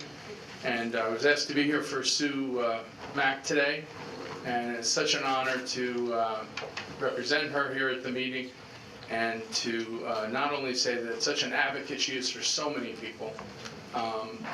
As many of us, the success we have in life is seen in our children and our families. And Sue's son has really excelled and taken on a life of his own and made a tremendous response to her and her efforts in making it. And she's with him, and just an awesome, awesome family there. So on behalf of the committee, we certainly like to honor and thank everyone for their 40 years. Over the many years that I've been on the committee, I've met many dedicated and knowledgeable members of the New Jersey Transit family, the employees, contractors, and their proposals, their projects, their diligence and efforts in providing great explanations and depth analysis of what was going on really helped us to make those great decisions and opportunities that moved a lot of these things forward in the future. We are very pleased at the influx of money that came from the state in the budget for New Jersey Transit's operating expenses. And the capital project being voted on today is extremely important to the continuance of replacement of equipment that is wearing out on a regular, timely basis. I'd also like to just mention, Sue had told me that we do appreciate the extra time and effort that our engineers are putting in and overtime to make sure that a lot of the trips that aren't covered are covered, and we recognize them and honor them for their giving up time with their families to be here and working to provide good service to our residents and passengers in the New Jersey and New York State. So that's about most of what I have to say, and I'd like to just congratulate everyone again for a fine job and 40 years of good work. Thank you. Thank you very much, Tim. Thank you. Board members, we have one additional speaker, Scott Spencer. Good afternoon, and I appreciate the opportunity to speak before the board, and certainly wish New Jersey Transit and citizens of New Jersey and the passengers a very happy birthday on this 40th anniversary of New Jersey Transit.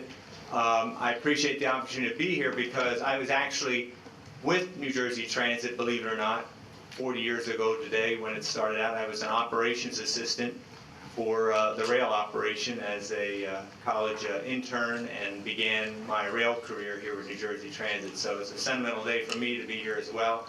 It's quite impressive to see how New Jersey Transit has grown statewide. I mean, back at that time, we didn't even have a maintenance facility for the trains, locomotives, and cars. So congratulations on this anniversary, and looking forward to much greater things for New Jersey Transit. And I do have a birthday present I'd like to present for New Jersey Transit's consideration because of the debate over the tunnels, which unfortunately have been going nowhere because of the debate on how to pay for them. They have three significant flaws in that even when the tunnels to New York would be built, it would not add capacity. They have no protection in terms of flood resiliency for the region because the flooding would still occur at Penn Station or East River tunnels. And even if we have a financial solution for 100% of the project cost, no one has a financial solution for the inevitable 100% cost overruns that would happen. So this is a significant challenge for the region. But I'm with Empire State Gateway, and you can find information there, empirestategateway.com, and literally, this is a solution, a plan B for a bridge with a capital B that soars above it all across the region because it connects New Jersey with Manhattan and Queens using a transit-only twin suspension bridges that are used to suspend above the air rights of 495 approaching the Lincoln Tunnel and the air rights eastbound on 38th Street, westbound on 39th Street, and then into Queens. But it's a multi-purpose transit bridge because it provides 2 tracks in each direction on the first level. The next level provides a high-capacity busway, which then pulls all the buses out of the congested Lincoln Tunnel, and residents of New Jersey would be able to have an increase in service, unlike even replacing the Port Authority bus terminal would provide, because it gets all the buses. Then on top of that is a Skyline Trail. So residents of New Jersey could literally hike, bike, or commute into Manhattan, even as far as Queens. So it's a remarkable, iconic, bigger, bolder, better solution for the region. I've had extensive discussions with major infrastructure investors, and I'm happy to say that more than half of this $20 billion project could be financed privately because there's multiple revenue-generating streams of utility, conduit banks, the trains, the buses are generating revenue, and of course the Skyline Trail for commuters across the region, and remarkable real estate tie-ins that generate revenue. Mr. Spencer, we so appreciate your presentation. Thank you. We were told you were here from Gateway Corporation to wish us a happy birthday. Oh no, it's Empire State Gateway. Well, there was a misunderstanding, so with that, we're going to have to ask you to conclude your remarks. Okay, well, that was my wish for a happy birthday. I think that would be a remarkable birthday present for the next 100 to 200 years for the region with the Empire State Gateway. Thank you very much.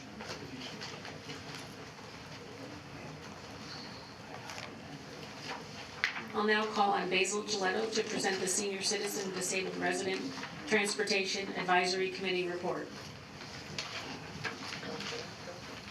Good morning. Good afternoon, I guess. My name is Basil Giletto, and I now chair the Citizens Advisory Board. This is the first time addressing New Jersey Transit Board, and I'm very grateful for the opportunity. Thank you. I also would like to wish you or congratulate you on your 40th anniversary. I started using New Jersey Transit to commute into New York City in 1986, and I thank you for your service. Now, since I've been involved in this committee, I've been exposed, honestly, to the panic and fear that our seniors and disabled experience when they learn that they have to give up their cars. They wanted to age in place, but now are disadvantaged with no obvious recourse. The strategy implemented by local programs is a sound one. The needs of our seniors and disabled are so diverse throughout the state that their issues can only be addressed on the local level. What works so well in Essex County has no purpose in Cape May County. Local programs stays involved, ensuring that best practices are implemented throughout the state. We therefore absolutely support the local program's annual item for the 2020 funds that you'll be voting on today. Local programs works hard to provide the improved accessibility and mobility of the state's seniors and persons with disabilities through the development of a coordinated and seamless statewide community network, for this is their goal. So I'm proud to be involved with their efforts. Currently, our committee has been visiting our community transportation providers throughout the state.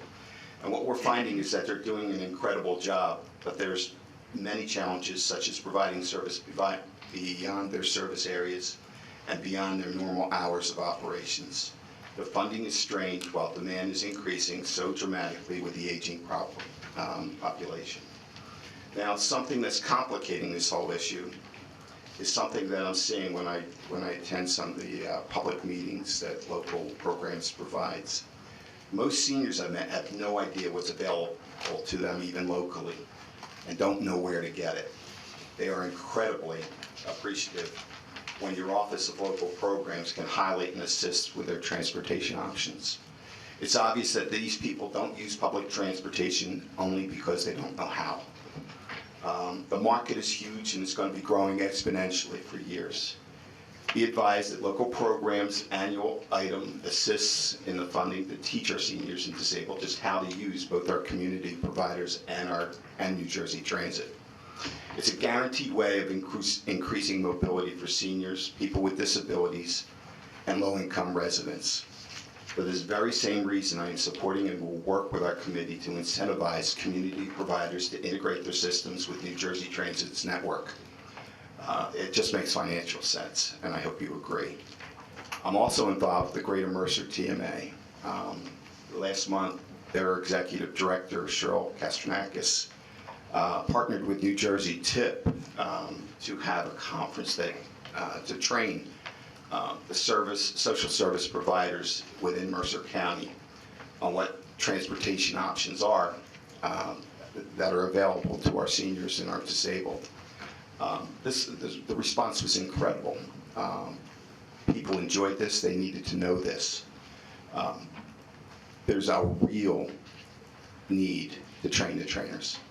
We as seniors don't understand what's available to us, nor do we really care until we lose the ability to transport ourselves. funding to ensure more types of these meetings, more types of these conferences need to occur. And again, it will absolutely increase New Jersey Transit's ridership while providing the desired social benefits, meaning enhancing mobility options. Note again, this is one of the programs funded through local programs, annual budget item, and again, it's very important. Me personally, I'm almost 68 years old. There'll be a day, and I hope not shortly, that I'm going to have to depend on New Jersey Transit again for my ability to remain independent. For that, there's going to be many millions more that will also have similar needs. Funding ScatterTech is an investment into that future, and therefore I respectfully request your support on this very important future. So thank you. Thank you. Board Member Caulfield will present the Operations and Customer Service Committee report. Thank you. The Operations and Customer Service Committee received an update on trends, analysis, and actions for rail, bus, light rail, and access link. The committee also received an update on social media activities and cost of service. Thank you. Board Member Rajmani will present the Administration Committee report. Thanks, Joyce. The Administration Committee received a financial update. This included an update on fiscal year and year-over-year operating results, budget to actual comparisons of revenue and expenses, major operating results, and real estate and economic development activity. The committee also received update on human resources, equal opportunity and affirmative action, and DBE. Board Member Caulfield will present the Capital Planning Policy and Privatization Committee report. Thank you. The Capital Planning Policy and Privatization Committee discussed the following: the fiscal year 2020 operating budget, the fiscal year 2020 capital program, the fiscal year 2020 grant programs, the Hudson Bergen Light Rail contract amendment for operations and maintenance, the rehabilitation replacement of the Franklin Avenue Bridge over NJ Transit's Morristown line, the Hudson Bergen Light Rail System Caven Point Vehicle-Based Facility Risk Assessment and Resilient Design Services, the proposed labor agreement with the Fraternal Order of Police, the Positive Train Control contract amendments for implementation, and the Resilience Program environmental mitigation credit purchases. That concludes my report. Thank you. Next are action items. President and CEO Corbett will present action items. All right, thank you very much, Chris. I'd like to start off by introducing Bill Vaccaro, Senior Vice President, Chief Financial Officer, and Treasurer, present board item 190735. Thank you.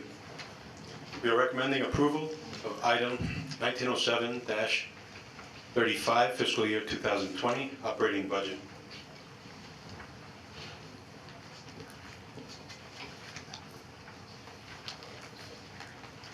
Underscoring his strong commitment to public transportation and New Jersey Transit, on June 30th, the Governor signed the state budget that provides an historic level of state assistance to the agency.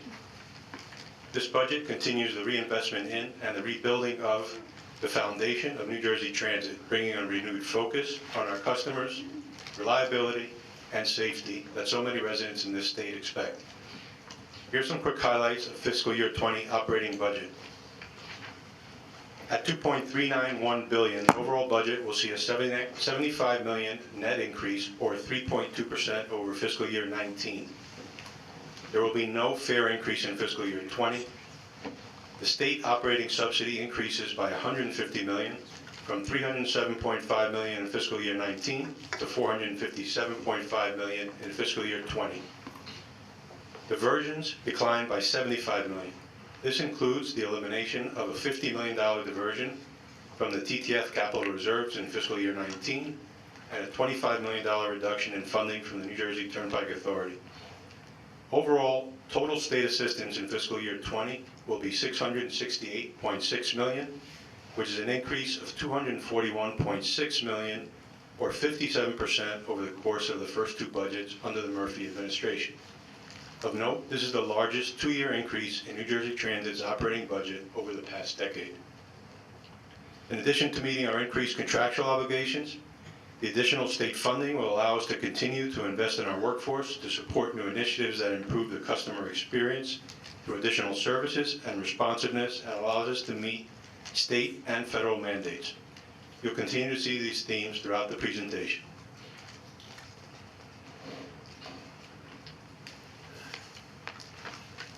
As you can see in the table, New Jersey Transit's fiscal year 20 operating budget totals $2.391 billion.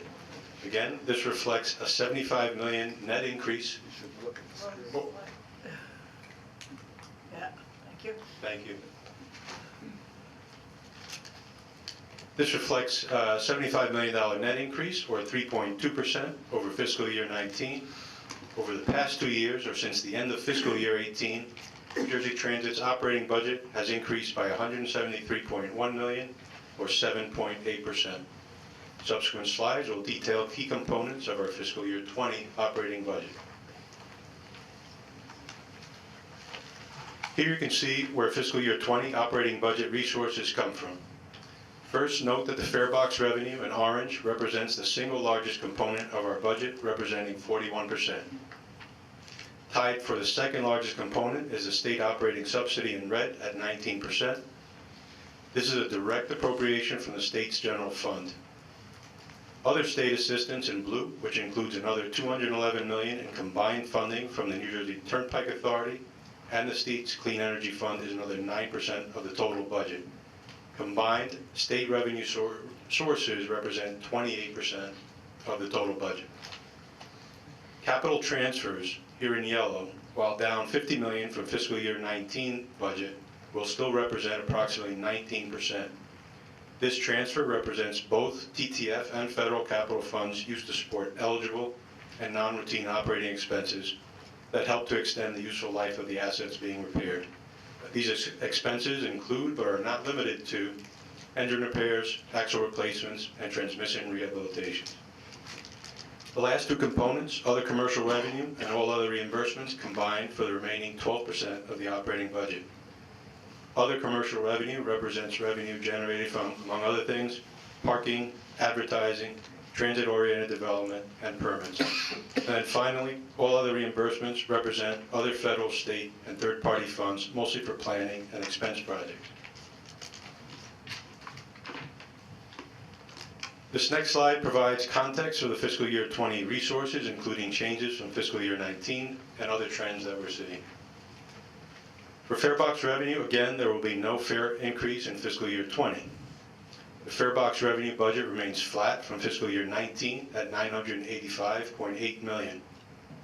We expect fare revenues to stabilize in fiscal year 20 after providing over $17 million in direct relief to riders through discounted fares in fiscal year 19, including a system-wide 10% discount for 3 months, 25% discount for Atlantic City Rail Line passengers for using alternative bus service, 25% discount for Princeton Dinky shuttle passengers using alternative bus, and discounts starting in June related to recent Amtrak repairs at New York Penn Station. The latter we expect to spill into fiscal year 20 as Amtrak continues repair work at New York Penn Station. We expect other commercial revenue to remain flat from fiscal year 19. Recent increase in parking lot fees and transit-oriented development deals have helped us in meeting the annual non-fare box budget. For example, we recently closed an $11 million deal to develop land adjacent to the Somerville station, and construction activities have begun over the past week. We are aggressively pursuing opportunities to monetize assets where we can, and have more than half dozen TOD deals under active discussion. At the same time, we're mindful that time to close is inherently uncertain and subject to market forces. As mentioned earlier, the state operating subsidy will see an increase of $150 million over fiscal year 19, from $307.5 million to $457.5 million.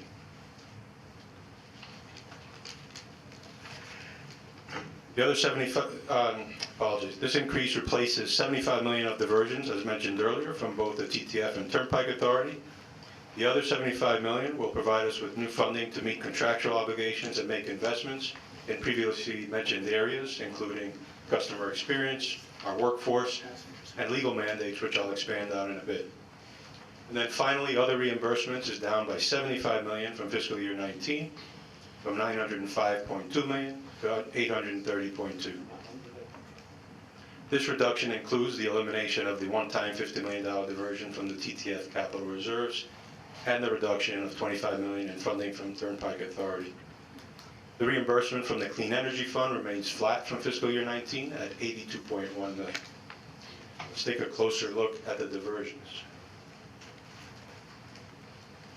This slide shows the role that diversions play in our operating budget. Diversions include the capital to operating transfer, which has totaled nearly $5 billion over the past 10 years. Funding diverted from the Turnpike Authority and the Clean Energy Fund reimbursement as well. These resources make up $671.9 million, or 28% of the operating budget in fiscal year 20. As mentioned previously, overall diversions are down by $75 million, or 10% over fiscal year 19.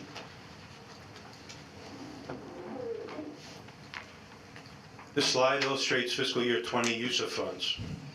As you can see, labor and fringe in orange remains the single largest component of our operating expense at 61%. A significant amount of the $75 million increase in our fiscal year 20 operating budget will support staff and training costs as investment in people remains the driving force of the agency. We'll get into specifics over the next 3 slides. The second largest component of our expenses is materials and supplies in yellow at 14%. This category includes not only materials, but also fuel and propulsion, as well as utilities. Our Clean Energy Fund reimbursement supports a portion of the total fuel and utility costs. The third largest component of our expenses is purchased transportation in green at 11%. The purchased transportation budget supports services provided by private operators on behalf of New Jersey Transit. The last 3 components combined, services, claims and insurance and tolls, trackage and other expenses, make up the remaining 14% of the budget.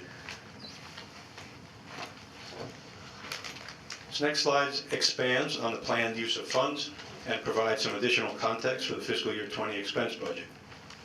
The labor and fringe benefits budget is approximately $1.5 billion in fiscal year 20. With this level of funding, New Jersey plans to hire an additional 157 staff, largely in support of service enhancements for our customers. We will also expand rail training programs, include more training classes for both the locomotive engineer training program and assistant conductor training program. We are also projecting $10 million in savings from recent health benefit reforms, largely from new provider contracts, from shifting to the National Preferred Formulary for drug medications, and from implementing compound drug controls that help us to eliminate the use of non-FDA approved compounds. These savings will help offset our normal fringe benefit rate growth and contractual labor costs for agreement staff. We are exploring and will continue to look for additional savings and reforms without negatively impacting the benefits our employees receive. The purchased transportation budget is $252 million in fiscal year 20. This is flat from fiscal year 19, as the contractual growth will be offset from recurring budget savings due to lower than expected escalation in utility costs in fiscal year 19. And then all other expenses budgeted at a combined $672.4 million in fiscal year 20. We'll see an increase of approximately $3 million related to an increase in PREA payments to Amtrak related to operating along the Northeast Corridor. Total operating payments to Amtrak in fiscal year 20 are expected to be approximately $107 million. The next 2 slides will expand further on what the $75 million in budget growth supports. Improving the customer experience. We will be providing both bus and light rail service enhancements to help alleviate overcrowding and improve on-time performance. For bus, this includes 22 additional operators and support staff to add nearly 30,000 new service hours, targeted largely in the northern and southern markets. The Newark Light Rail will also see an added boost with 5 additional operators addressing staff shortages linked to missed and adjusted trips. We will also be adding special service into the Meadowlands for the long-awaited opening of the American Dream Complex. This plan includes expanded bus service along 3 existing lines, express service from the Port Authority Bus Terminal, and shuttle service from Secaucus Junction Station. With American Dream currently scheduled to open October 25th, the onboarding of additional operators and support staff is happening now in preparation of the October opening. Access Link will see additional funding for more dedicated support team at the call center. This will help to reduce average customer wait times and improve the expediency of trip scheduling. Our new customer experience unit, which began with the hiring of our first ever customer advocate and chief customer experience officer, will be expanded with additional staff, and we will be establishing a new office of the general counsel dedicated to responding to our legal needs and geared towards improving timeliness and efficiency.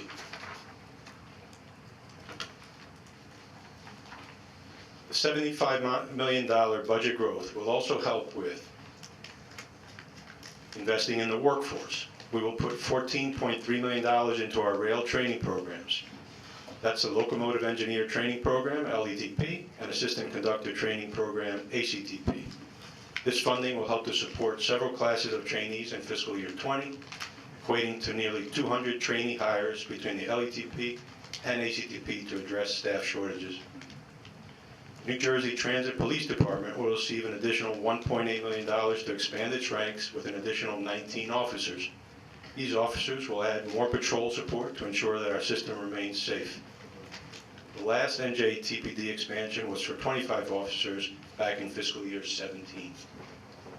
Our Office of System Safety will also be hiring 5 additional staff in support of conducting more frequent random rides across the system. This will also help to ensure that our system remains safe and that our staff are meeting operational procedures and standards. And lastly, we will invest to meet our mandates, including meeting the December 2020 PTC full system implementation.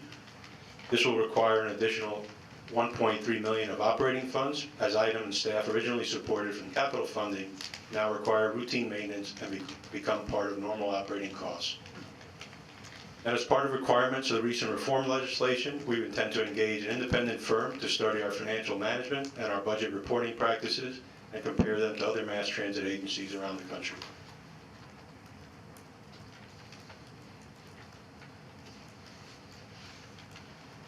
Recapping, the total fiscal year 20 budget is $2.391 billion, or a $75 million increase over fiscal year 19. There will be no fare increase in fiscal year 20. The state operating subsidy increases by $150 million, going from $307.5 million to $457.5 million. Diversions declined by $75 million, and total state assistance will be $668.6 million. As I mentioned, over 60% of our operating budget goes to labor and fringe, and we will continue to focus operating funds on investing in staff to improve the delivery of service for our customers.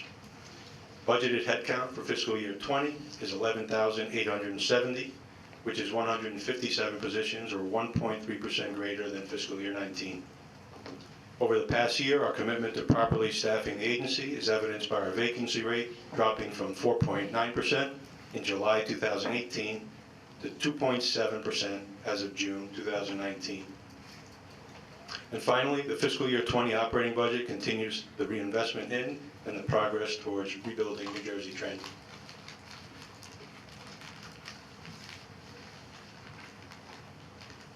We ask for your approval of item 1907-35. May I have a motion to approve board item 1907-35? So moved. Second. Second. Roll call, please, Joyce. Roll call vote. Chair Gutierrez Cacchetti? Yes. Board Member Caulfield? Yes. Board Member Ajmani? Yes. Motion carried.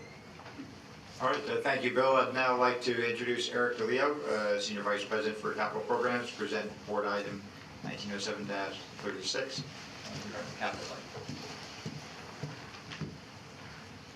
item. Thank you, President. Madam Chair, members of the board, pleased to present NJ Transit's proposed fiscal year 2020 capital program.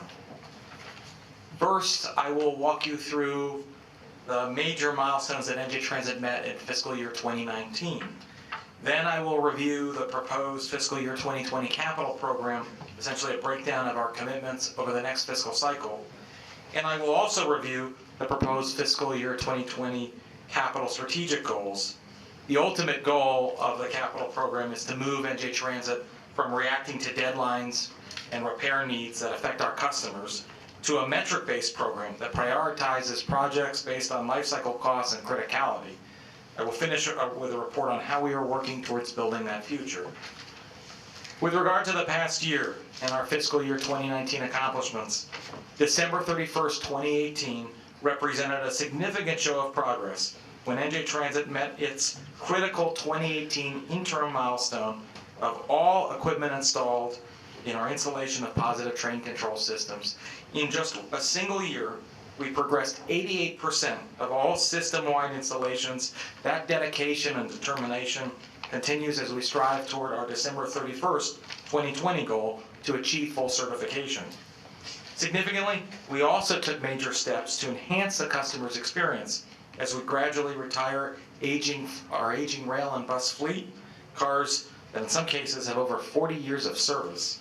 This past year, NJ Transit accepted delivery of 182 cruiser buses for the agency and our private carriers, and the board authorized a contract for the purchase of 85 60-foot articulated buses, as well as 113 multi-level rail cars. Receipt of the first rail cars projected for 2022.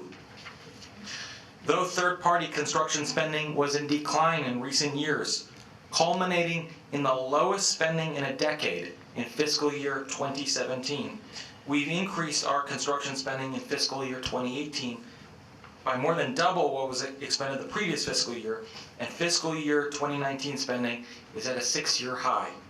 We have projects moving into construction, and we fully expect to exceed fiscal year 2019 spending levels for third-party construction contracts in the upcoming fiscal year 2020.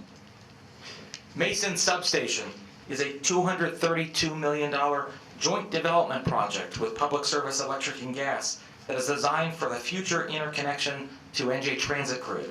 And the substation was damaged by Superstorm Sandy, and this past year we completed construction of a contingency substation that will allow us to keep the power on to support our Morris and Essex rail lines and rail operations center while we demolish the existing damaged substation and begin construction of its replacement.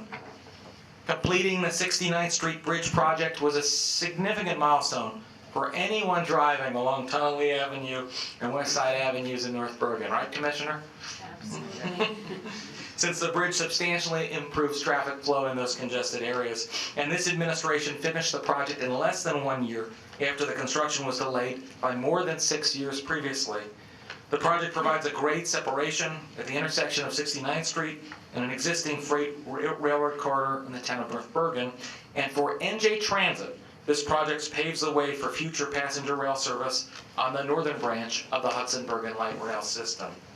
And in South Jersey, this past fiscal year, we made substantial construction progress on the Avondale Bus Park and Ride, which is adjacent to the Atlantic City Expressway in Camden County.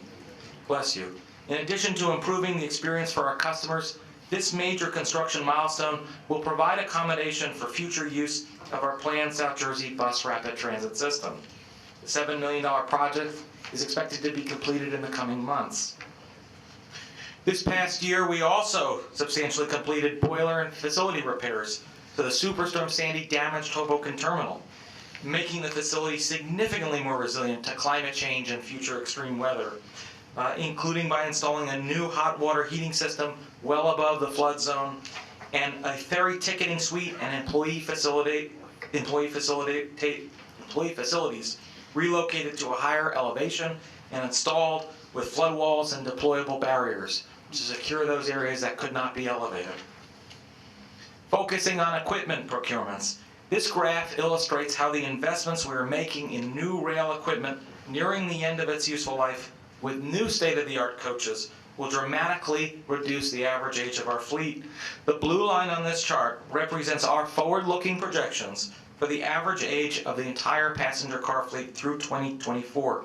Our fleet age will decrease over time, and that decrease is being driven by the procurement of multi-level self-propelled electric multiple unit cars. What we are doing in today's capital program and future capital programs will continue to allow the gradual retirement of cars over 40 years of service, or Arrow 3s, and by 2024, the average age of this fleet type will decrease to below 5 years. This graph presents the average bus age for the last year, along with projected average ages for the next 5. And what it shows is that the fiscal year 2020 proposed capital program sets us on a path where average bus age will gradually decrease from 9.5 years today to 6.5 years in 2024, well below the useful life of 12 years, resulting in the youngest bus fleet that our customers have seen since 2005. As you look at our funding sources, this year's total capital program is valued at $1.423 billion. Transportation Trust Fund monies constitute $760 million, approximately half of the total capital funding available to the company. You will note the next largest contributor to the capital budget is anticipated to come from federal funding. $528 million is anticipated to be received from the Federal Transit Administration, and $76 million is anticipated to be received in flex funds from the Federal Highway Administration provided through the New Jersey Department of Transportation. The balance of funding, $59 million, roughly 4% of the program, constitutes of $25 million we anticipate in receiving flex funding from the New Jersey Turnpike Authority to be programmed to Portal Bridge North, and an additional $19 million is made up of casino revenue funding. This is our proposed use of that funding, and as you can see, the overwhelming majority of these allocations, $700 million, or approximately 50% of the capital program budget, which is represented here in dark blue, is assigned to fixed expenses, that is already accounted for expenses, such as $461 million in capital to operating transfers, $158 million in previously committed debt payments, $21 million to support capital program implementation, and $60 million of previously agreed to local program investment and other pending potential FAST Act increases. The remaining allocations are divided between the purchase of rail rolling stock and bus rolling stock, Amtrak capital lease payments, rail expansion expenses, light rail and bus infrastructure improvements, and rail infrastructure improvements.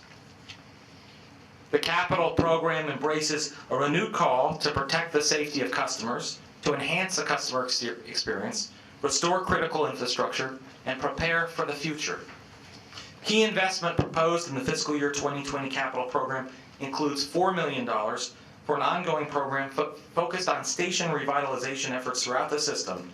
And some examples include upgrades to elevators and escalators at Hamilton Station, rehabilitations of stairs at Broad Street Station, tile replacement work at Newark Penn Station. And over $4.8 million is proposed to support capital engineering and design services to account for the acceleration of design and engineering of new capital projects that are identified as part of our asset management facility inspection planning. NJ Transit continues to receive delivery of new 45-foot cruiser buses, part of a multi-year, over $700 million commitment to replace 1,104 vehicles. And in fiscal year 2019, we took delivery of 182 of those buses. In fiscal year 2020, another 183 buses are planned to be received. And we are moving ahead with the purchase of 113 next-generation multi-level 3 rail cars, enabling the agency to retire 40-year-old Aero 3s. We are overhauling HVAC components on 360 out of the 550 Comet 5 rail cars and 350 multi-level vehicles. This will improve efficiency and reliability of the HVAC systems on Comet 5s and multi-levels. Our fare modernization project is a continuing effort to reduce our reliance on decentralized, time-consuming, and costly cash and paper ticketing system across all modes.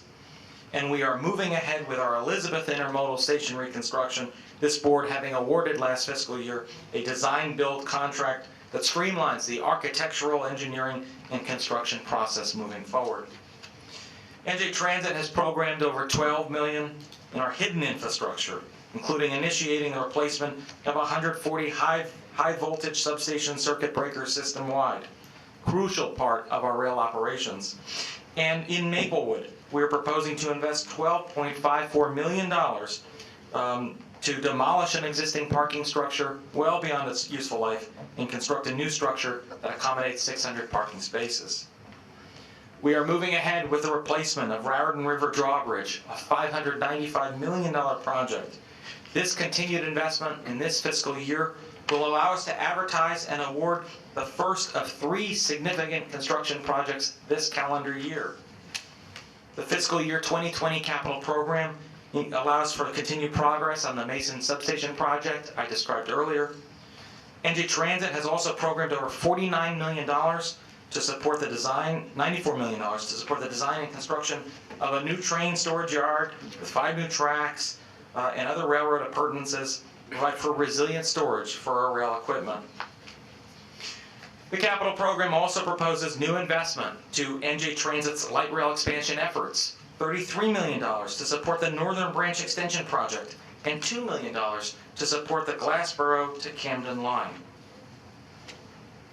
NJ Transit is proposing to program $20 million in Transportation Trust funding for the NJ Transit Grid project, a first-of-its-kind microgrid that will provide highly reliable power to a core segment of our rail and light rail systems during a commercial power outage.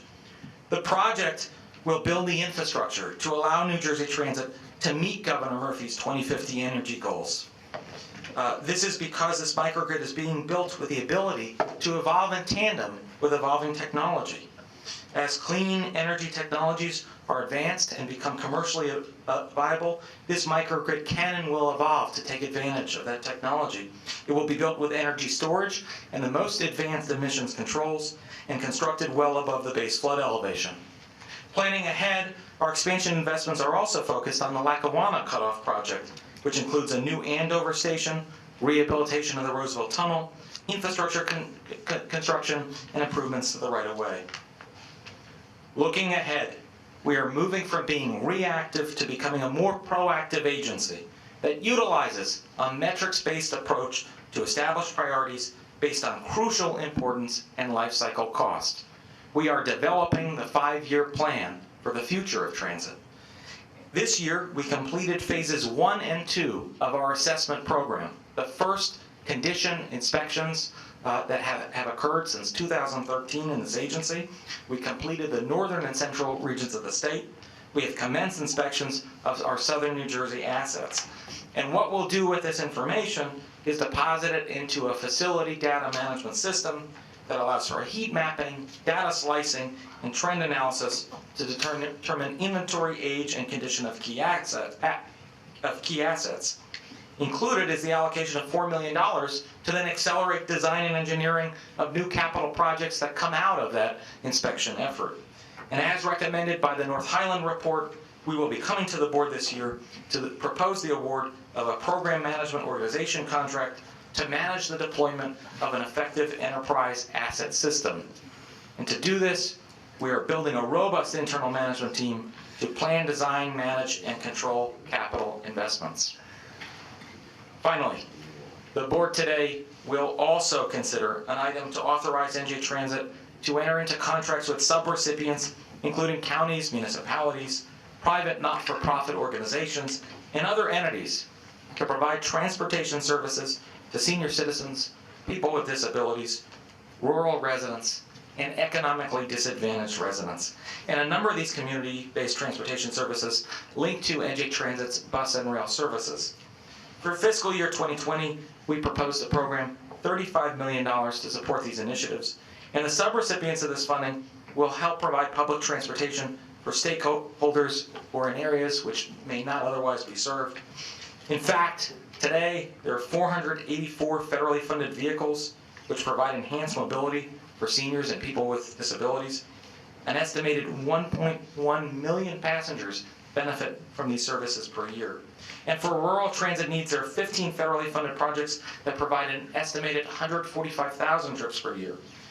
Our New Jersey Job Access Reverse Commute program funds 24 projects. It assists transit-dependent individuals gaining access to employment and training sites throughout New Jersey, providing an estimated 1.2 million passengers per year. That map on the screen illustrates the more than 120 community-based and nonprofit agencies who receive support from NJ Transit and in turn serve their constituents. We're very proud of the success of our local programs and know that they make a real difference in the lives of so many. And with that, we are recommending approval of item 1907-36, the fiscal year 2020 capital program. We ask your approval of item 1907-36. May I have a motion to approve board item 1907-36? So moved. Second. Second. Any discussion? Joyce, please take roll call. Roll call vote. Chair Gutierrez Cacchetti? Yes. Board Member Caulfield? Yes. Board Member Rajmani? Yes. Motion carried. Eric, you're still on? Yep, 37 on the follow-up on that presentation last slide. We are recommending approval of item 1907-37, NJ Transit fiscal year 2020 grant programs, local transportation for senior citizens, persons with disabilities, rural and low-income residents. Authorization is requested to execute, extend, or modify all agreements and contracts, and to take all other steps necessary to implement the fiscal year 2020 grant programs as set forth in the board item. We ask your approval of item 1907-37. May I have a motion to approve board item 1907-37? So moved. May I have a second? Second. Any discussion? Joyce, roll call. Roll call vote. Chair Gutierrez Cacchetti? Yes. Board Member Caulfield? Yes. Board Member Rajmani? Yes. Motion carried. All right, I'd now like to introduce Ron Nichols, Chief of Light Rail and Contract Services, to present board item 7-38. Thank you. We are recommending approval of item 1907-38, Hudson Bergen Light Rail Amendment to Design, Build, Operate, and Maintain Contract for Operations and Maintenance. Authorization is requested to amend the Design, Build, Operate, and Maintain New Jersey Transit Contract Number 96CT001 with 21st Century Rail Corporation of Lyndhurst, New Jersey, to operate and maintain Hudson Bergen Light Road service for an additional 2 years at a cost of $52,578,996 for year 1 ending April 2021 and $54,253,300 for year 2 ending April 2022 for a combined cost of $106,832,296 based on the projected escalation per the indices described in the contract plus 5% for contingencies, for a total contract authorization of $112,173,911, subject to the availability of funds, board approval of New Jersey Transit's operating budget, and the Office of State Controller's approval. Authorization is also requested to amend the design, build, operate, and maintain New Jersey Transit Contract Number 96CT001 further with 21st Century Rail Corporation of Lyndhurst, New Jersey, to operate and maintain the Hudson Bergen Light Road service after the ending period of April 2022 for 3 separate one-year option periods to be exercised at New Jersey Transit's discretion through April 2025 at a cost of $55,981,949 ending April 2023 and $57,766,740 ending April 2024 and $59,609,528 ending April 2025 for a combined total of $173,358,217 based on the projected escalation per the indices described in the contract plus 5% for contingency for a total authorization of $182,026,128, subject to availability of funds, board approval of New Jersey Transit operating budget, and Office of State Controller's approval. Staff will provide notification to the board prior to implementing any of these individual option periods. We ask your approval of item 1907-38. I have a motion to approve board item 1907-38. So moved. Second. Second. Any discussion? Roll call, please. Roll call vote. Chair Gutierrez Cacchetti? Yes. Board Member Caulfield? Yes. Board Member Rajmani? Yes. Motion carried. Thank you, Ron. I'd now like to introduce Ray Kenny, Senior Vice President and General Manager of Rail, to present board item 1907-39 regarding Franklin Avenue Bridge. Thank you very much. We are recommending approval of item 1907-39, engineering and construction assistance for rehabilitation replacement for the Franklin Avenue Bridge over New Jersey Transit Morristown line at milepost 93.93 in Danville, New Jersey. Authorization is requested to enter into New Jersey Transit contract number 19-008 with Dewberry Engineers Incorporated of Bloomfield, New Jersey, to perform engineering concept development through final design for the rehabilitation and replacement of Franklin Avenue overhead bridge over New Jersey Transit Morristown line at milepost 95.93 in Denville, New Jersey, at a negotiated cost not to exceed $1,076,824.19, plus 5% for contingency for tasks 1 through 5, subject to the availability of funds. Additional funding for construction assistance will be determined at a later date after 100% design is completed. And we are asking for your approval of item 1907-39. May I have a motion to approve board item 1907-39? So moved. Second. Second. Any discussion? Roll call, please, Joyce. Roll call vote, Chair Gutierrez Cacchetti? Yes. Board Member Caulfield? Yes. Board Member Ashmani? Yes. Motion carried. Thank you, Ray. I'd now like to bring back Eric to bring up item 1907-40. Thank you, President. We are recommending approval of item 1907-40, Hudson Bergen Light Rail System, Haven Point Vehicle Base Facility Risk Assessment and Resilient Design Services Design Consultant Contract Award. Authorization is requested to enter into contract number 17-049 with Cispra Consulting Incorporated of Bloomfield, New Jersey, for providing consulting services for the Hudson Bergen Light Rail Haven Point Vehicle Base Facility Project in the amount not to exceed $411,220.46 plus 5% contingencies, subject to the availability of funds.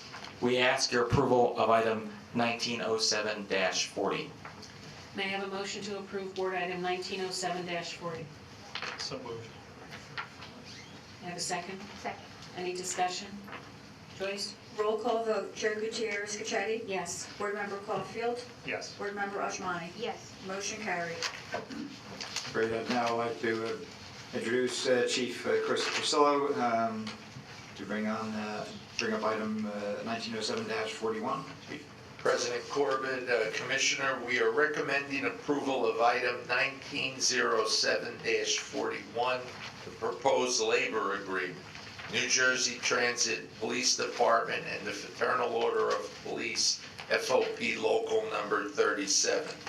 Authorization is requested to approve and ratify the Memorandum of Agreement for Superior Officers, and authorizes the New Jersey Transit President and CEO and/or the Senior Vice President, Chief of Police and Emergency Management to take all necessary steps to finalize and implement same, as discussed in executive session. We ask for your approval of item 1907-41. May I have a motion to approve board item 1907-41? So moved. May I have a second? Second. Any discussion? Joyce? Roll call vote, Chair Gutierrez Cacchetti? Yes. Board Member Caulfield? Yes. Board Member Ashmani? Yes. Motion carried. All right, now I'd like Eric to come back once again for item 1907-42 related to PCC. President Corbett, we're recommending approval of item 1907-42, Advanced Speed Enforcement System 2, Positive Train Control, Contract Amendments for Implementation. Authorization here is requested to amend NJ Transit Contract Number 10-099X with Parsons Transportation Group of New York, New York, at a cost not to exceed the amount discussed in executive session. We ask your approval of item 1907-42. May I have a motion to approve item 1907-42? So moved. May I have a second? Second. Any discussion? Roll call vote, Chair Gutierrez Cacchetti? Yes. Board Member Caulfield? Yes. Board Member Ashmani? Yes. Motion carried. Thanks, Eric. I'd like Eric to now go ahead with 1907.43 regarding capital leave. We are recommending approval of item 1907-43, NJ Transit Resilience Program, Delco Lead Storage and Inspection Facility Project and County Yard Improvement Project, environmental mitigation credit purchases, additional credits required. Authorization is requested to enter into purchase agreements, and take any and all and other actions necessary to acquire environmental mitigation credits for the Delco Lead Storage and Inspection Facility Project and County Yard Improvement Project in the amount discussed in executive session and subject to the availability of funds. We ask your approval of item 1907-43. Thank you, Eric. Can I have a motion to approve board item 1907-43? So moved. Second? Second. Any discussion? Roll call vote, Chair Gutierrez Cacchetti? Yes. Board Member Caulfield? Yes. Board Member Rajmani? Yes. Motion carried. Great. And now for our final items, I'd like to introduce, bring back Bill Garrett to cover several personal injury cases, starting with 1907-44. Bill. Thank you. We are recommending approval of item 1907-44, personal injury claim of Jose Rodriguez Marquez. Authorization is requested to settle the claim of Jose Rodriguez Marquez through his attorney at an amount discussed in executive session. The Attorney General has approved the proposed settlement, subject to the availability of funds. We ask for your approval of item 1907-44. Thank you. May I have a motion to approve board item 1907-44? So moved. Second? Second. Any discussion? Roll Joyce? call vote, Chair Gutierrez Cacchetti? Yes. Board Member Caulfield? Yes. Board Member Rajmani? Yes. Motion carried. All right, Bill, you now go with 1907-45. Thank you. We are recommending approval of item 1907-45, personal injury claim of Alan Olvera Silvera. Authorization is requested to settle the claim of Alan Olvera Silvera through his attorney at an amount discussed in executive session. The Attorney General has approved the proposed settlement, subject to the availability of funds. We ask for your approval of item 1907-45. May I have a motion to approve item 1907-45? So moved. Second? Second. Any discussion?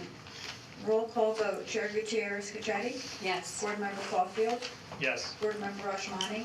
Yes. Motion carried. All right, and the last item for the day, Bill, 1907-46. Thank you.